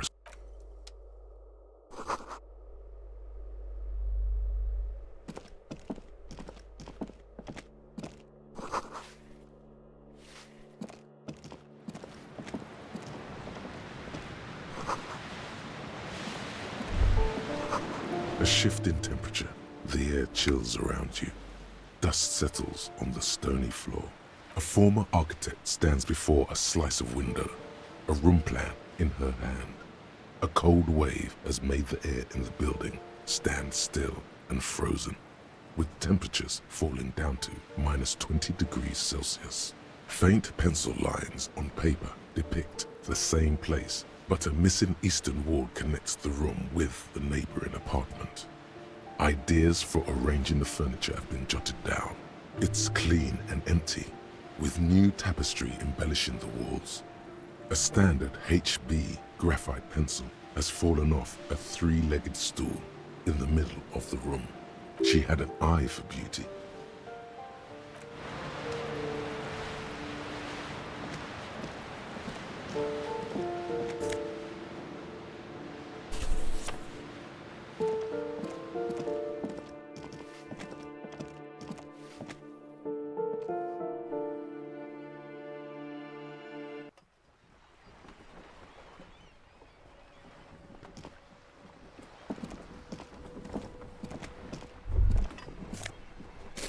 Ruination has come. The broken arches betray the once grand history of this building. It towered over the harbor until it happened. A great force from the northeast fired into the city. Heavy artillery shelled the coastline. Fired from the water, a straight shot into Revachol. The tenement acted as a defensive wall against the worst of the shelling until it was destroyed, and they had a direct firing line. Those arches acted as support for something greater than what you see now. Only 3 stories stand where 9 to 12 once did. Restoration has failed. What the shelling took out was never rebuilt. Underwater, iron helmets have sunk deep into the sand and the mud. Helmets of soldiers, and their finger bones too, and clavicles, littering the ocean floor. A fleet, the combined armies of Occident and Grad, with Mesk volunteers, a 5-nation army, hundreds of vessels. They massed airships further down in the Bay of Revachol. The artillery was so powerful. The ships not only required gyroscopic stabilization, they were anchored into the ocean floor as well. Many are still there to this day. If you squint, you can just barely see the shadow on the water, far in the northeast. Cannons still ready to placate Revachol. Coalition warship Archer can shoot 50 shells a minute on 20 co-aligned archers. They will reach the city in 58 seconds. The waves of the Martinez Inlet roll over the fallen remains of the building. The dark waters obscure the better part of the remains.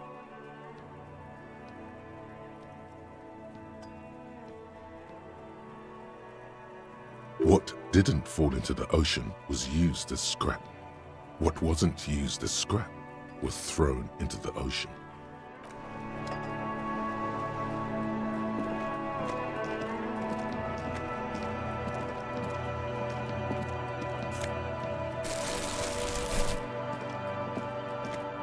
Ooh, the piggies have learned how to saunter up staircases. I didn't think you could do that with hooves. But here you are. Yeah, I can see that. Cool mutations. That smell coming from her paint bucket, it's not paint, it's heavy fuel oil. Red-dyed heavy fuel oil is only used in government vehicles, or at least that's the idea. What did you think I was using? Aquarels? Sucked it out of a cop's fuel tank myself. Back in Jamrock.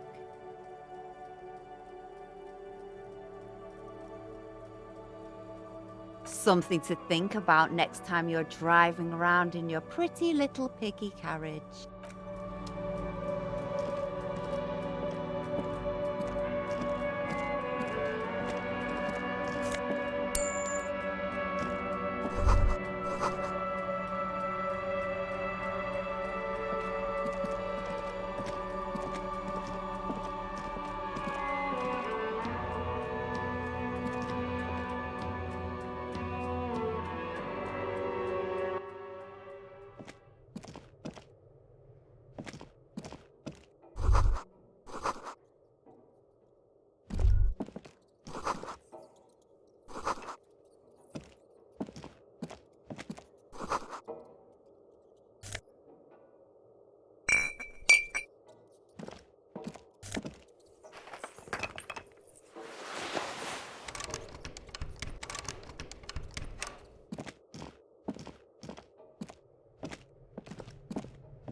Hello again, officers. Ooh.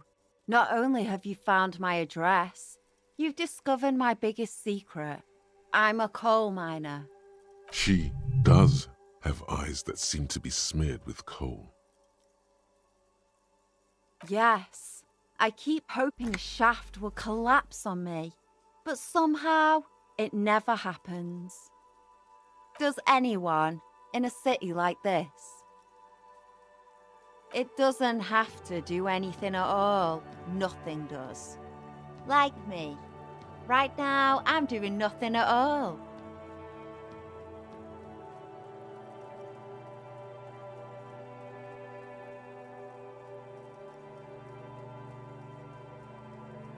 The inspiration will come to her once hell is set loose on the streets.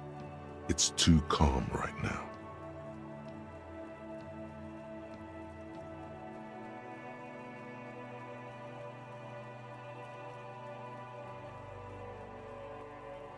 Shoot, Piggy. It's what you do, isn't it?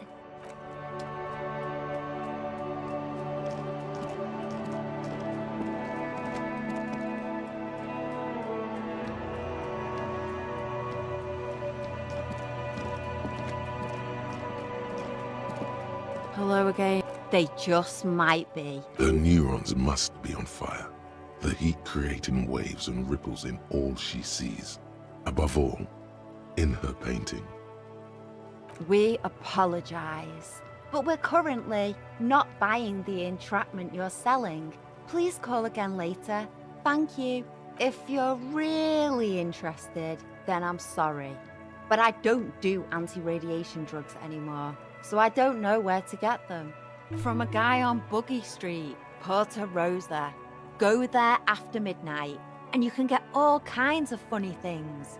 Veterans of the People's Pile selling their stash. She immediately regrets telling you, but it's too late.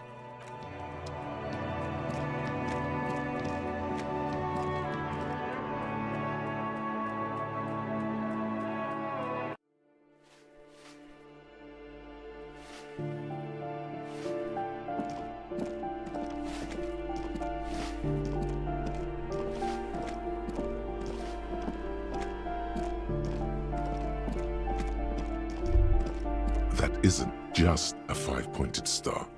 It's an inverted white pentagram cradled in a wreath of antlers, the iconography of communism. In other words, the star and antlers was developed in the 6th decade of the last century and quickly adopted by Mazov and the communards during the revolution. Even today, half a century after, the star and antlers retains the ability to evoke hope, disappointment, and fear in equal measure, to symbolize the toppling of the old order. Also, some social democrats were already using it. The wreath of antlers represents a natural crown. It was about building a society that could exist in accord with the natural world, and at the same time above it, because white is the color of peace. Communism is the ideology of gutless intellectuals and clueless university students. They don't care about the real working man.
This door is made of metal and appears to be reinforced.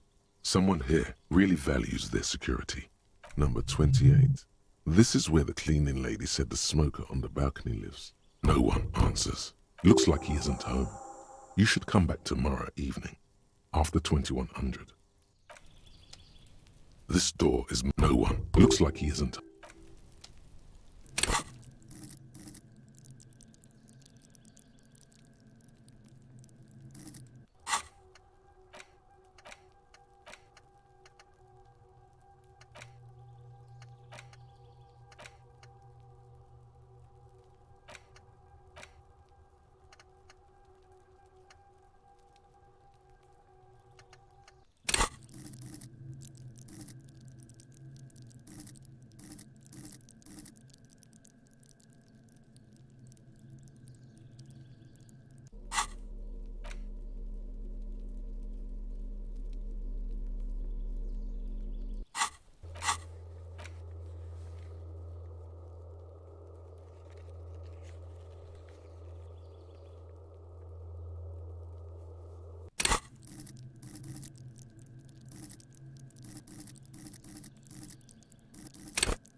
The woman is still hunched over. Huh?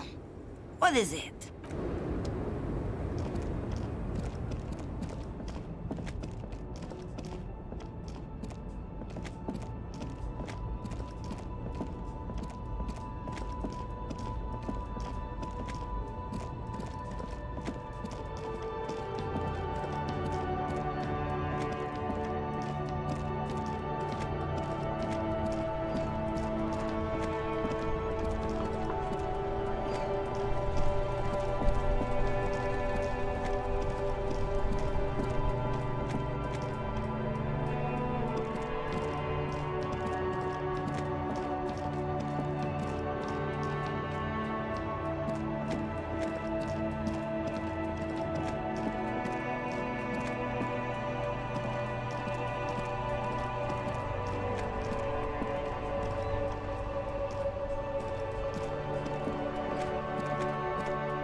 I've got nothing to say to you. Why are you wasting your time?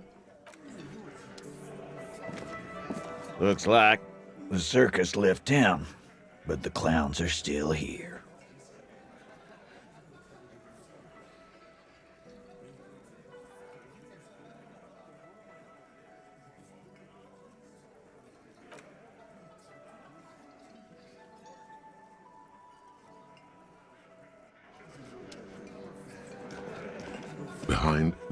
see 2, maybe 3 bushes grown into a single thicket over a period of circa 50 years. It takes time for a hedge like that to form.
There's a little one can't see into the...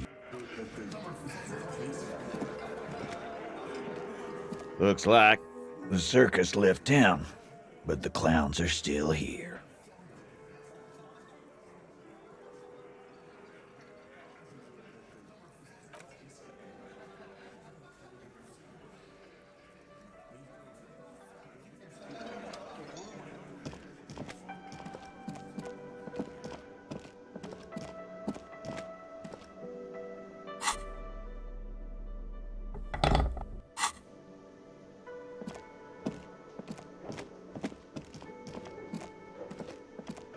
Can I help you? Another thing. Great. Yes? Oh, hello, dear. There you are again.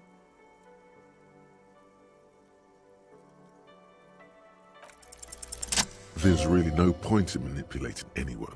She'd be only too pleased to tell you about her work. Go on and ask. Oh, I'd be delighted.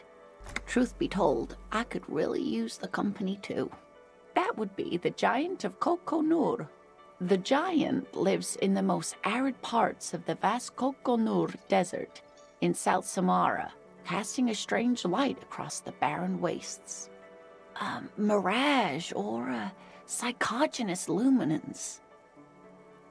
No one knows for sure. It is like an awful mountain appearing from below the horizon and expanding to cover almost a third of your field of vision. The towering luminosity of Kokonur is a bad omen in local folklore. Some say it's a fata morgana, others, fate unimaginable. That's what makes it so peculiar. A species surviving at the very limits of scientific law. The Giant of Kokonur must be the largest animal the planet can support.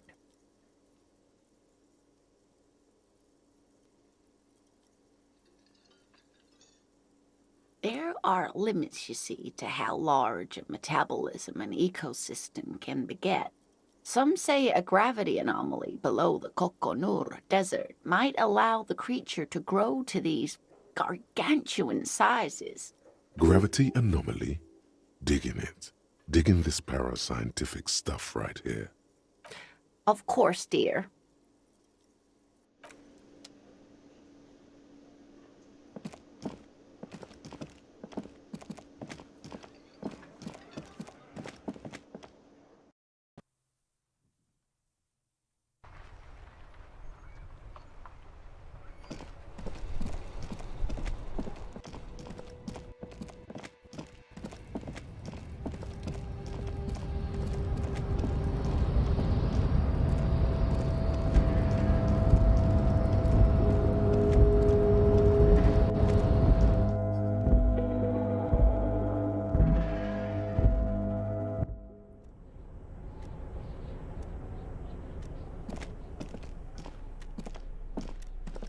The file cabinet stand. Remember, Leo, all items on the hundreds of and the same that you already went through the drawer.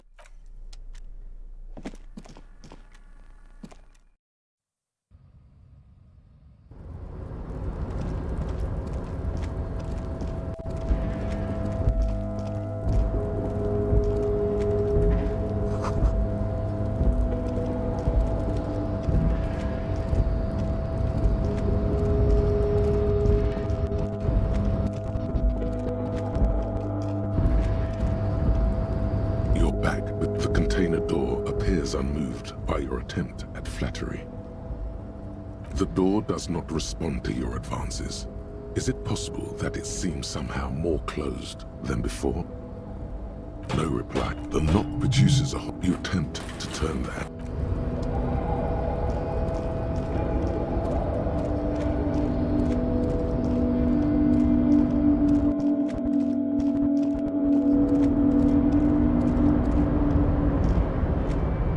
Oh, hey, mister. I knew you'd be back to talk with old Leo here. Yes, I did. Yes, I did. No trouble at all, mister. No trouble at all. It's like that old saying.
Looks like the circus left town, but the clowns are still here.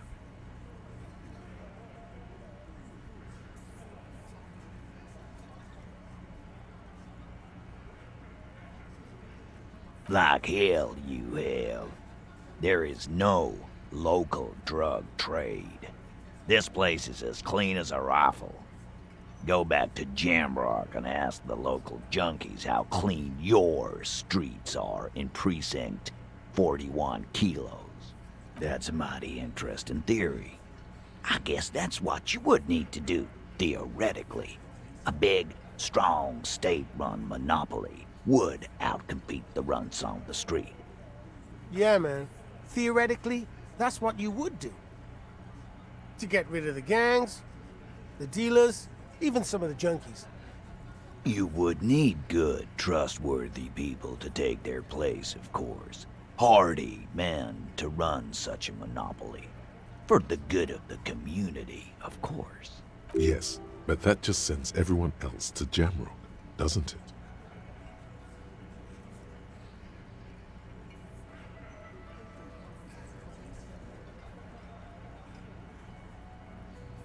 We haven't done anything, but theoretically, it has to be someone's problem, so it might as well be yours. Titus, I'm amazed. Where is the same professionalism when it comes to other topics? You're doing great. I hardly have to interfere at all. I don't know, Lizzie. I guess theoretical things don't make me emotional.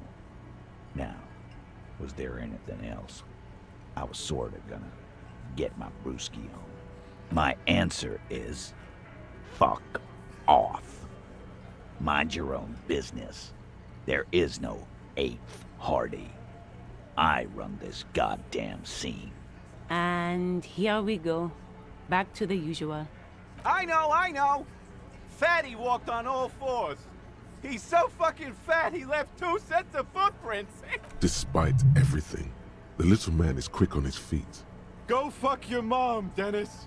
That's more like it, boys. You heard him. It was Angus on all fours. Anything else you need to know?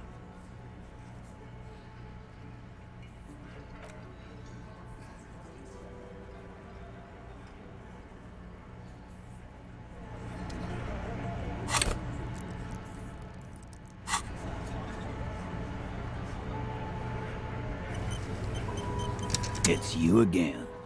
What is it?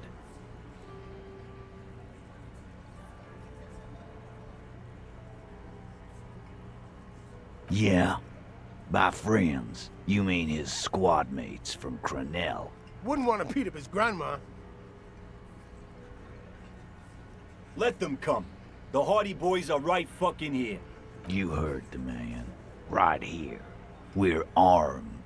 We got the whole district behind us, and Glenn.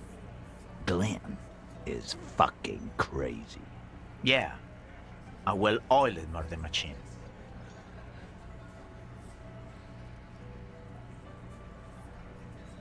We got weapons of our own.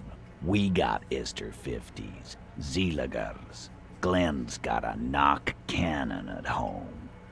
I guess we're gonna see, aren't we? That was an unsure phrasing. Right about what? That a 50 caliber bullet goes through shit? Yeah, I am. So are the local gangs. The fucking Barmy Army and the Madre scum. You've been out there. Seen any around? Yeah. Where are they now, huh? Sent back to Madre in an airtight cargo crate.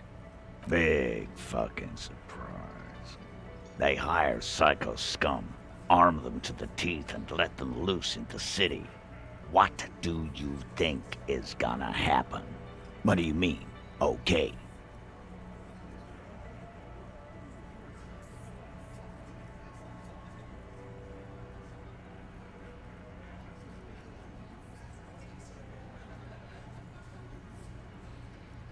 No, they won't. Get out of here with your negative energy.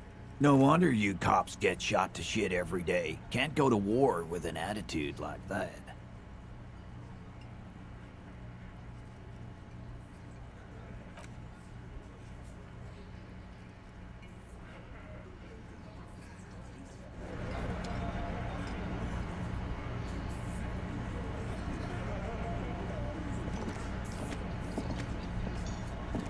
I've got nothing to say.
Fuck, does Kuno care? Kuno does.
The door is closed. Still nothing.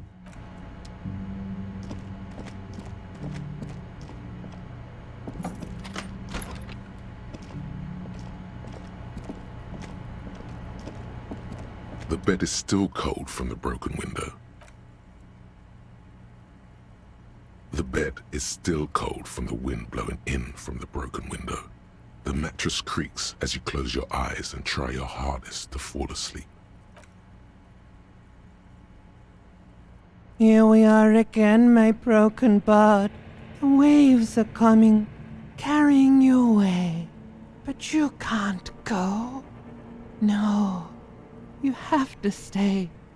Always half aware of yourself. You're not cooperating, brother man. It's your disgusting body. Even through your sleep you feel a vague discomfort suffusing it. Your belly and your sides are unpleasantly tender. You wish you could curl up into a fetal ball of safety. But you cannot, because of the pain.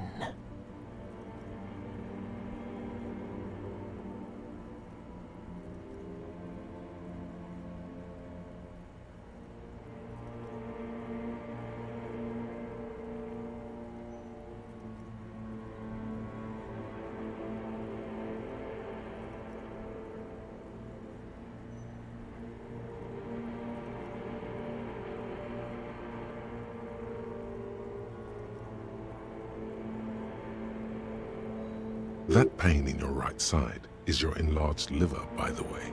As for your kidneys, you've really been compounding the damage lately. But this suffering, it must have some kind of meaning. A story that will come out of it. Perhaps even a story that you will write yourself.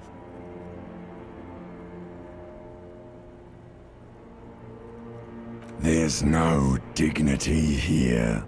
Only reflections of your body mass. Flashes of the day. You keep coming back to yourself in the mirror. But why? To admire all your accomplishments? You're just stuck here, in the half-world. Could try looking at other people, really looking. But why would you want to start doing that? Oh, baby boy, you're already in the other place. There's no nourishment for you tonight. Maybe tomorrow. Maybe if you know, took a lot of drugs before you go to sleep, that'd do the trick. Maybe if you cracked the damn thing, then you'd feel satisfied and tired, holding the picture puzzle in your hands, complete. What do you think you're doing right now? Coming to some greater awareness? Look at all these lights, blinking in and out of existence. Thoughts! You're just pretending that you're asleep, even to yourself, while the world goes on without you. Let it. Let it. But it never seems to let you go, does it? Time to rise and wipe that shining sweat off as best you can. Gather your bearings. Rock and roll.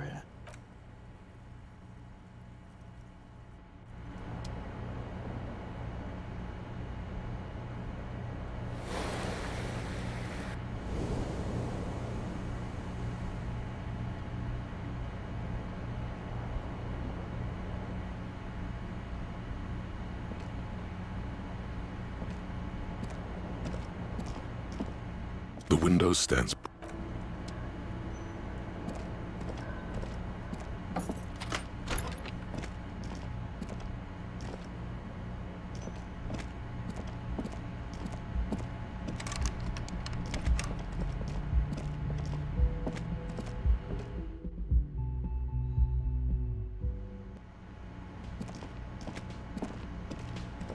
Yes?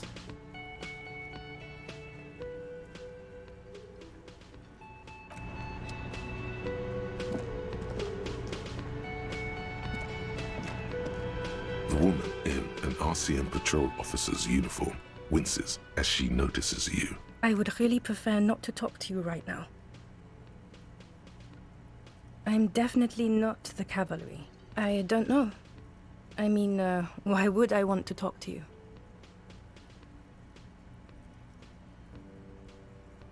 No, you're not. You're not the only cop in the world. Okay, fine.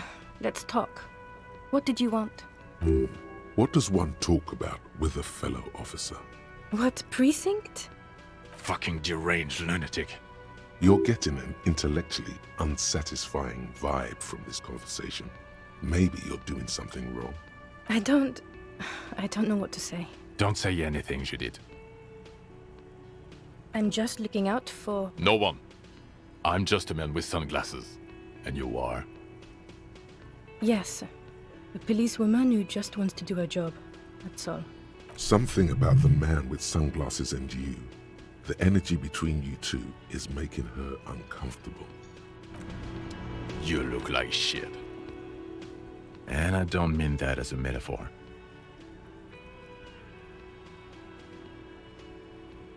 Oh, don't be so modest. We're looking at several months worth of damage here. Kind of a miracle you're still up and at it, to be honest. Oh, come on, Jean. It looks like it's been a rough week on him. It's not just this week. What do you want? There's something about this guy that matches with a face in your head. A similar but different face. He might be wearing a disguise. I'm not getting involved in this.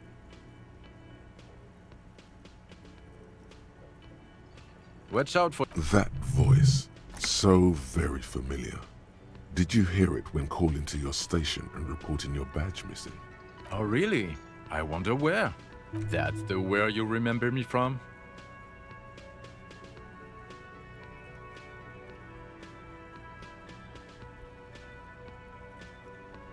You don't say. Goodbye then. The voice thing was a coincidence. Run along, asshole.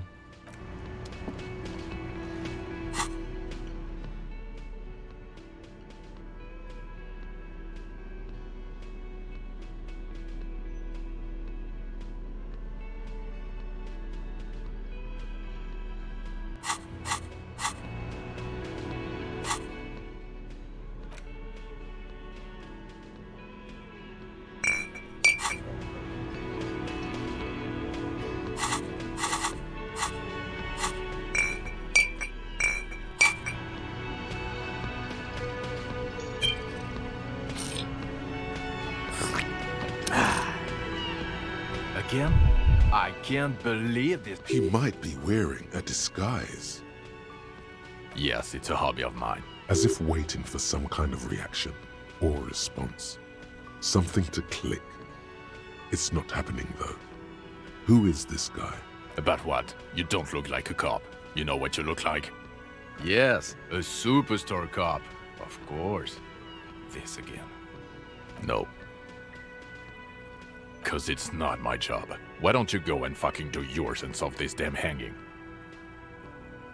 Actually, I don't want to hear you say things. Come on, Jean. Okay, say things. I want to hear you say things. Hear that? He wants you to say things. Say one. Suddenly, out of nowhere, case-related things start popping up in your head. So, do you know who hanged him? I don't know. Why are you? Oh my god, there's more. You want something more? What is it? There's something that binds you to him. Some kind of an outfit. The police of animals, yes. Of course, you don't have to. You Can I help you? Got the 20 real? Good. You got the room for the night, but remember, you'll need another 20... Another thing. Great. I love that. Yes?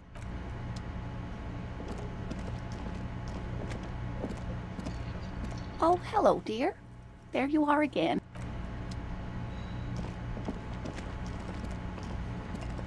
I've got nothing to... Behind, you see 2, maybe 3 bushes, grown into a single thicket, over a period. It's you again. What is it?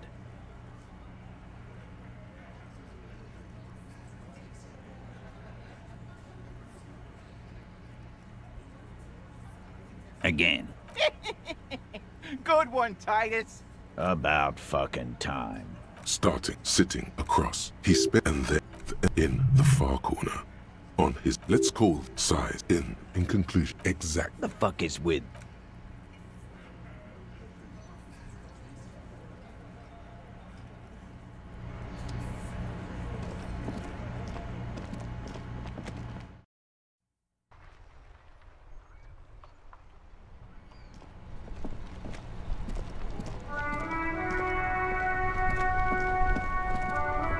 Inside, you see a set of steering levers, a radio microphone.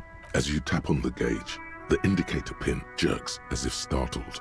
It's in the large orange sector, indicating the engine is warm. Next, No, that's enough fun with the foldable headlights. I know they are mesmerizing. They're also fragile. I'm not going to turn it on for you again.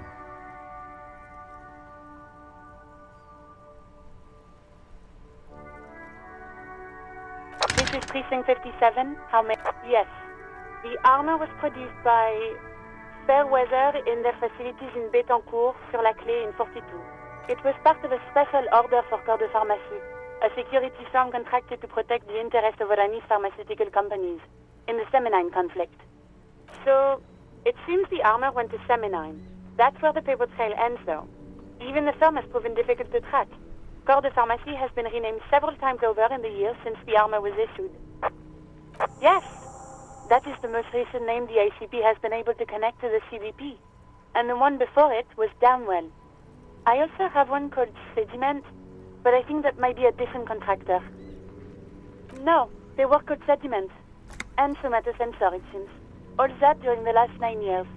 a suit of armor like this would have been manufactured with a particular person's physique in mind. You should ask for whom this suit was fitted. Yes, but the ICP tends to be reluctant to share private sector records. I could try to talk them into it, though. This is a fun challenge for her, an opportunity to contribute beyond doing her job by rote. She'll gladly put in the extra effort for Team RCM. Glad to help. Call back tomorrow. Hopefully I'll have more for you then. Just a... 10-4, come in, officer. Over. Roger that.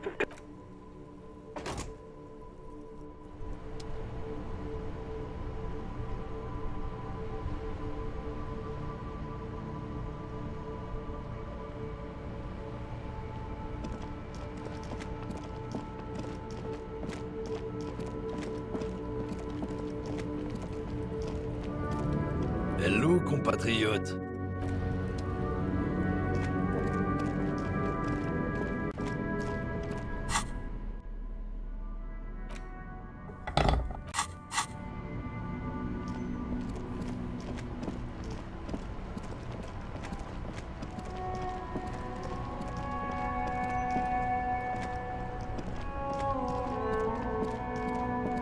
Everything's still cool here, officer.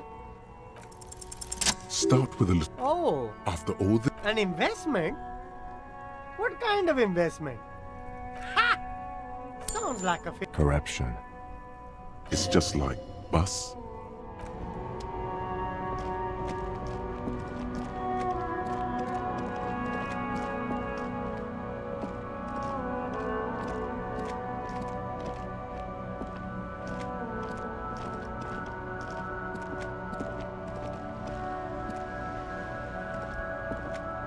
A rusting control panel. You grab the handle and pull the lever up. As soon as the metal connects against the contact pins, you hear a loud clunk. Then, the water lock starts moving.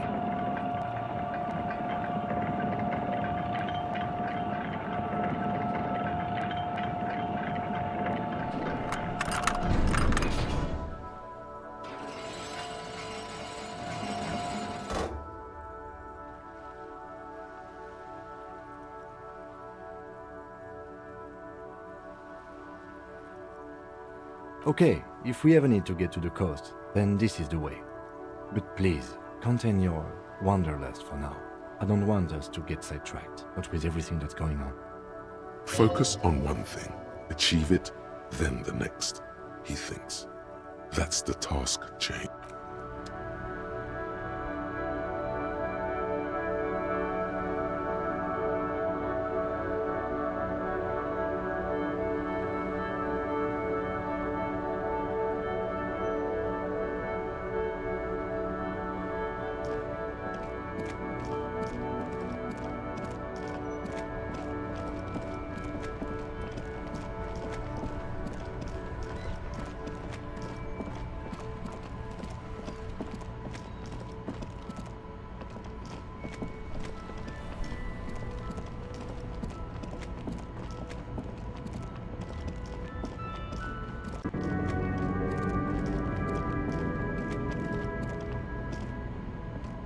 This found A to Z. About the smell of cigarette. There's something odd about the passenger seat. Voila. Bonne prise. This lot toll booths at there. Hundreds of thousands. This municipal, the final, these serve, they travel. The road looks like the smell. So it would seem. The RCM patrols most of these auxiliary roads, though apparently not all of them. Hard to say. This distribution network looks certainly large, yet still vague enough. It doesn't reveal much about the Besmerti behind it. The Besmerti is a Revacholian crime syndicate. They see themselves as the inheritors of the 14 Revacholian Indo-tribes, but really they're just violent gangs vying for control on the west side of Revachol.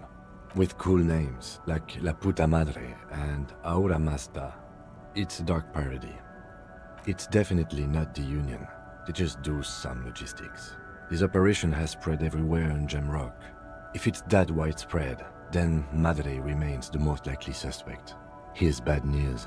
There have been attempts at a serious investigation before, but they haven't ended well for those involved. Best not to disturb the scene. I'll have forensics go over the lorry and pick this up later. The stack of maps looks just like before, barely noticeable. The movie stars look silently, but you wedge. But what sandpaper adds extra grip? Sandpaper? A novel technique? Yes? Do the honors, he thinks. Connect it yourself. Which means that the missing lady driver was present at the lynching. Now we know for certain who's the missing 8th person at the lynching. Do you think that Hardy and his boys could also be involved in a drug operation? Understood. We should still go and see what... The movie stars are closed.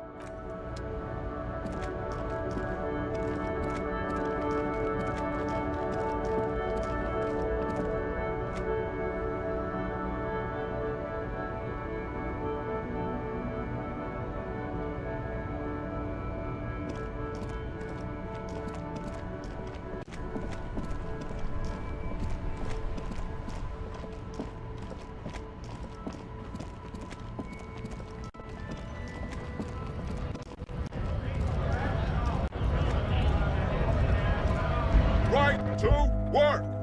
Right to work! Hell no. I'm just an honest scab. I won't have talk like that around here. You understand? It just has to be said. That was not a convincing line. Fucking loincloth. Loincloth? Now you see, that's not really what a scab would say, is it?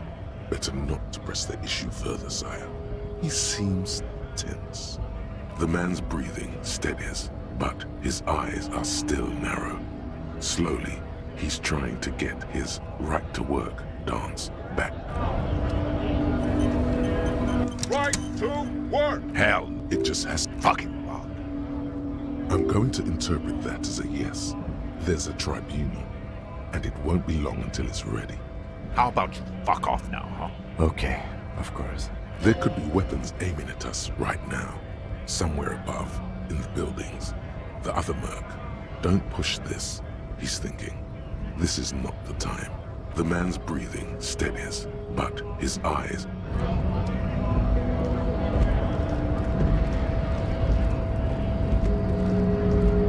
Hold up, Wandering Man.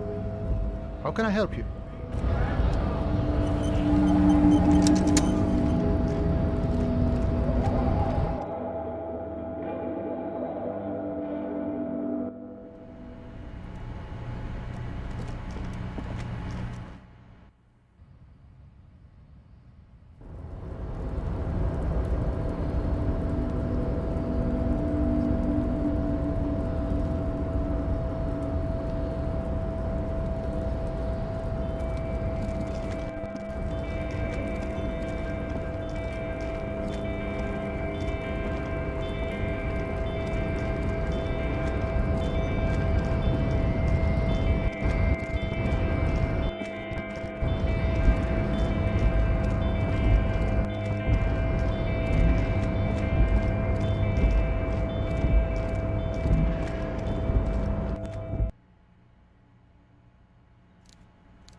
Mr. Dubois, every worker...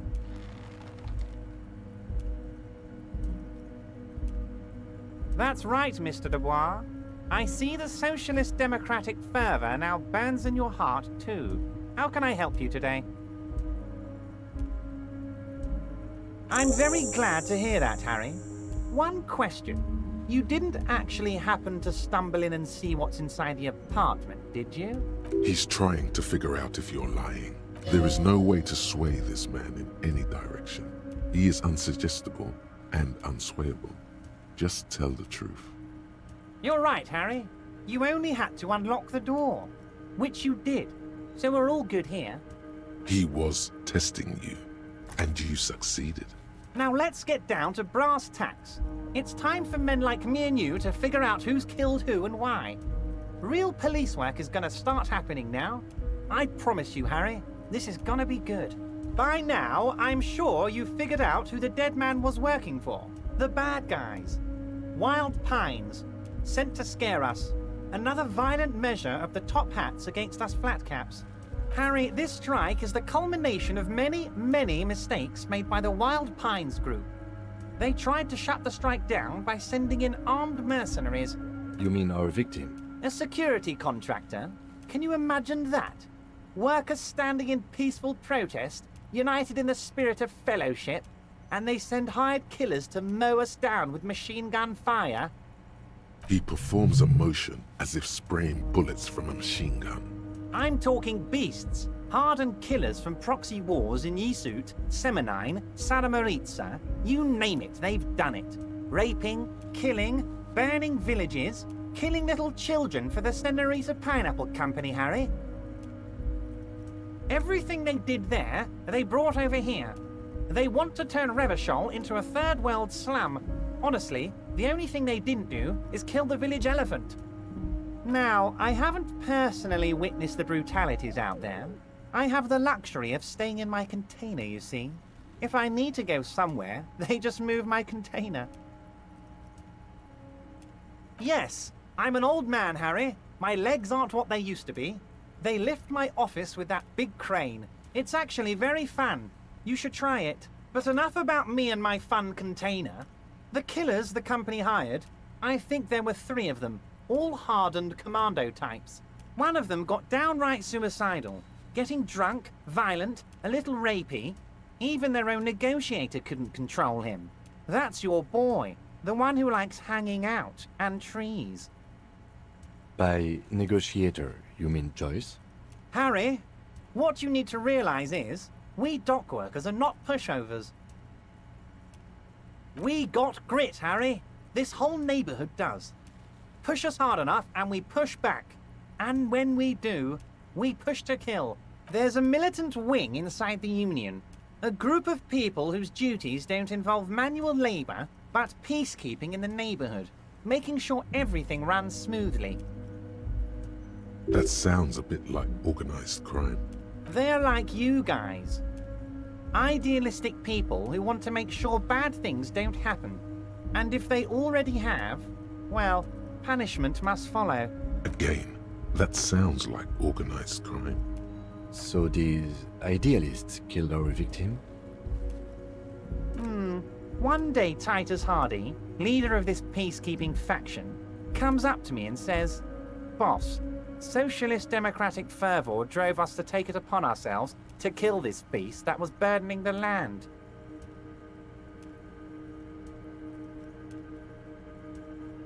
He probably worded it differently, but that was the idea. Sure sounded to me like they killed him. I gave them 2 weeks paid leave and told them to lay low to avoid retaliation. Aren't you worried we might arrest them for this? Oh, I'm not at all worried about that. These are not the kind of men who get arrested. They're Martinez boys, tough and gritty. I'd like to see the man who takes them in. Besides, I sent my lawyer girl to look after them.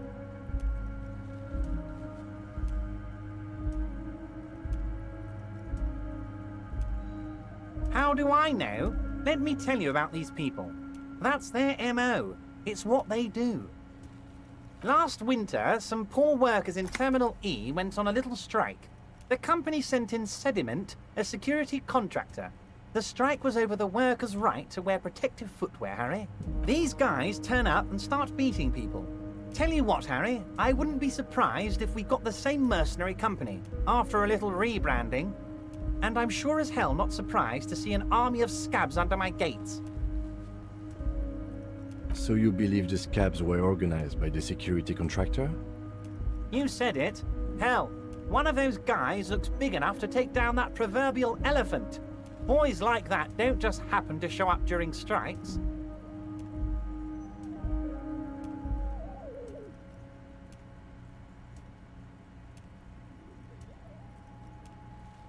Absolutely, Harry. Oh, Liz is a bright one. I paid for that law degree myself, thinking it'll probably turn her all fancy. But hell, Harry, she came back a firebrand socialist. Sometimes she scares me with her zeal. Oh, they are simply fine young men, all 7 of them. Exemplary union members, always working to advance their position in the local socialist democratic movement. Core members. Old Theo used to run them, but things really kicked into gear when Titus took the reins and named the group after himself. Gotta love his initiative. Interesting. Who's second in command? They're almost all of them great guys, born leaders. Whatever happened, I'm sure they only had the best interests of Martinez and Revachol in mind. Work with them. Hell, interview them. But don't fight them. They really are just like you. Men who like beer, women, and some order on the streets. But of course, it's the least I can do for my good friend Harry. I'll do it right after we've concluded this talk. You can now go and tell Titus about this. See what he has to say. Also, Harry, here's 5 real. The lieutenant watches you pocket the banknote. He looks a little puzzled. Good boy. A real team player. Now, do you have any more questions? Was it a good talk? I'm not sure we made much headway here. I was hoping we'd bust the case wide open. Heck, I even wanted to tell you what I really want to achieve with the strike. I don't know what happened, Harry. I wanted you to feel like Mr. Martinez. And of course, I also wanted you to find your gun. But It's like I can't completely trust you. Yet. Yes, Harry. It's like I can't fully trust you if you're not a man of the left. I want to, but I just can't. A man of the left? So you have to be a social democrat? He's been hurt too much in the past by men who aren't social democrats.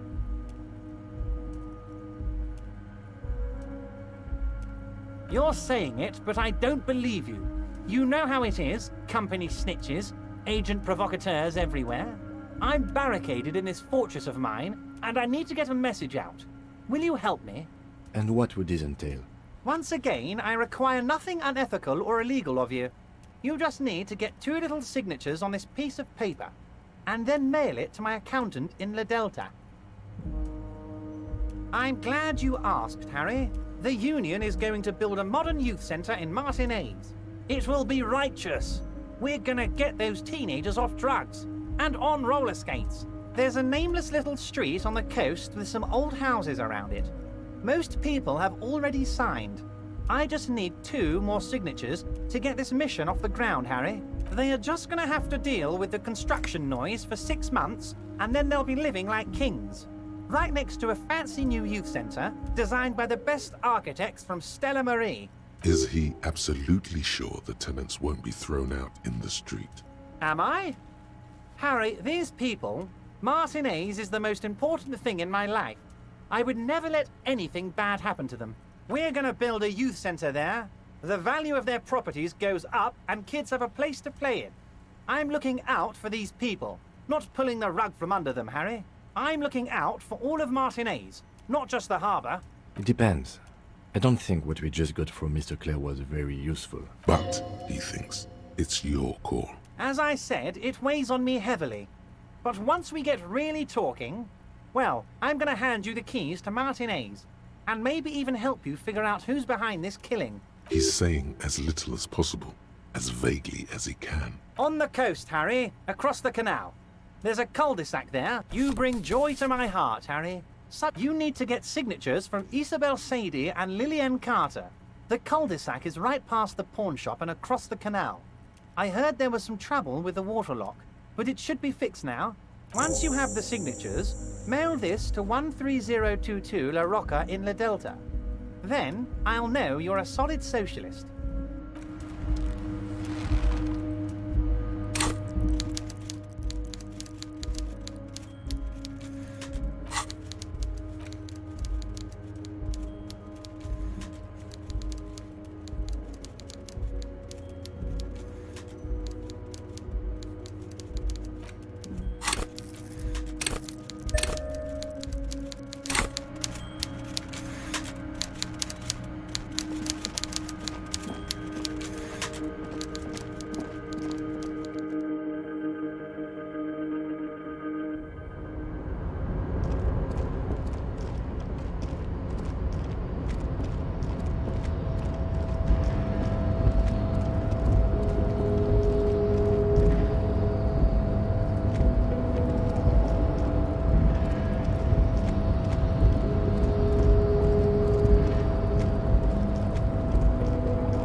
Again?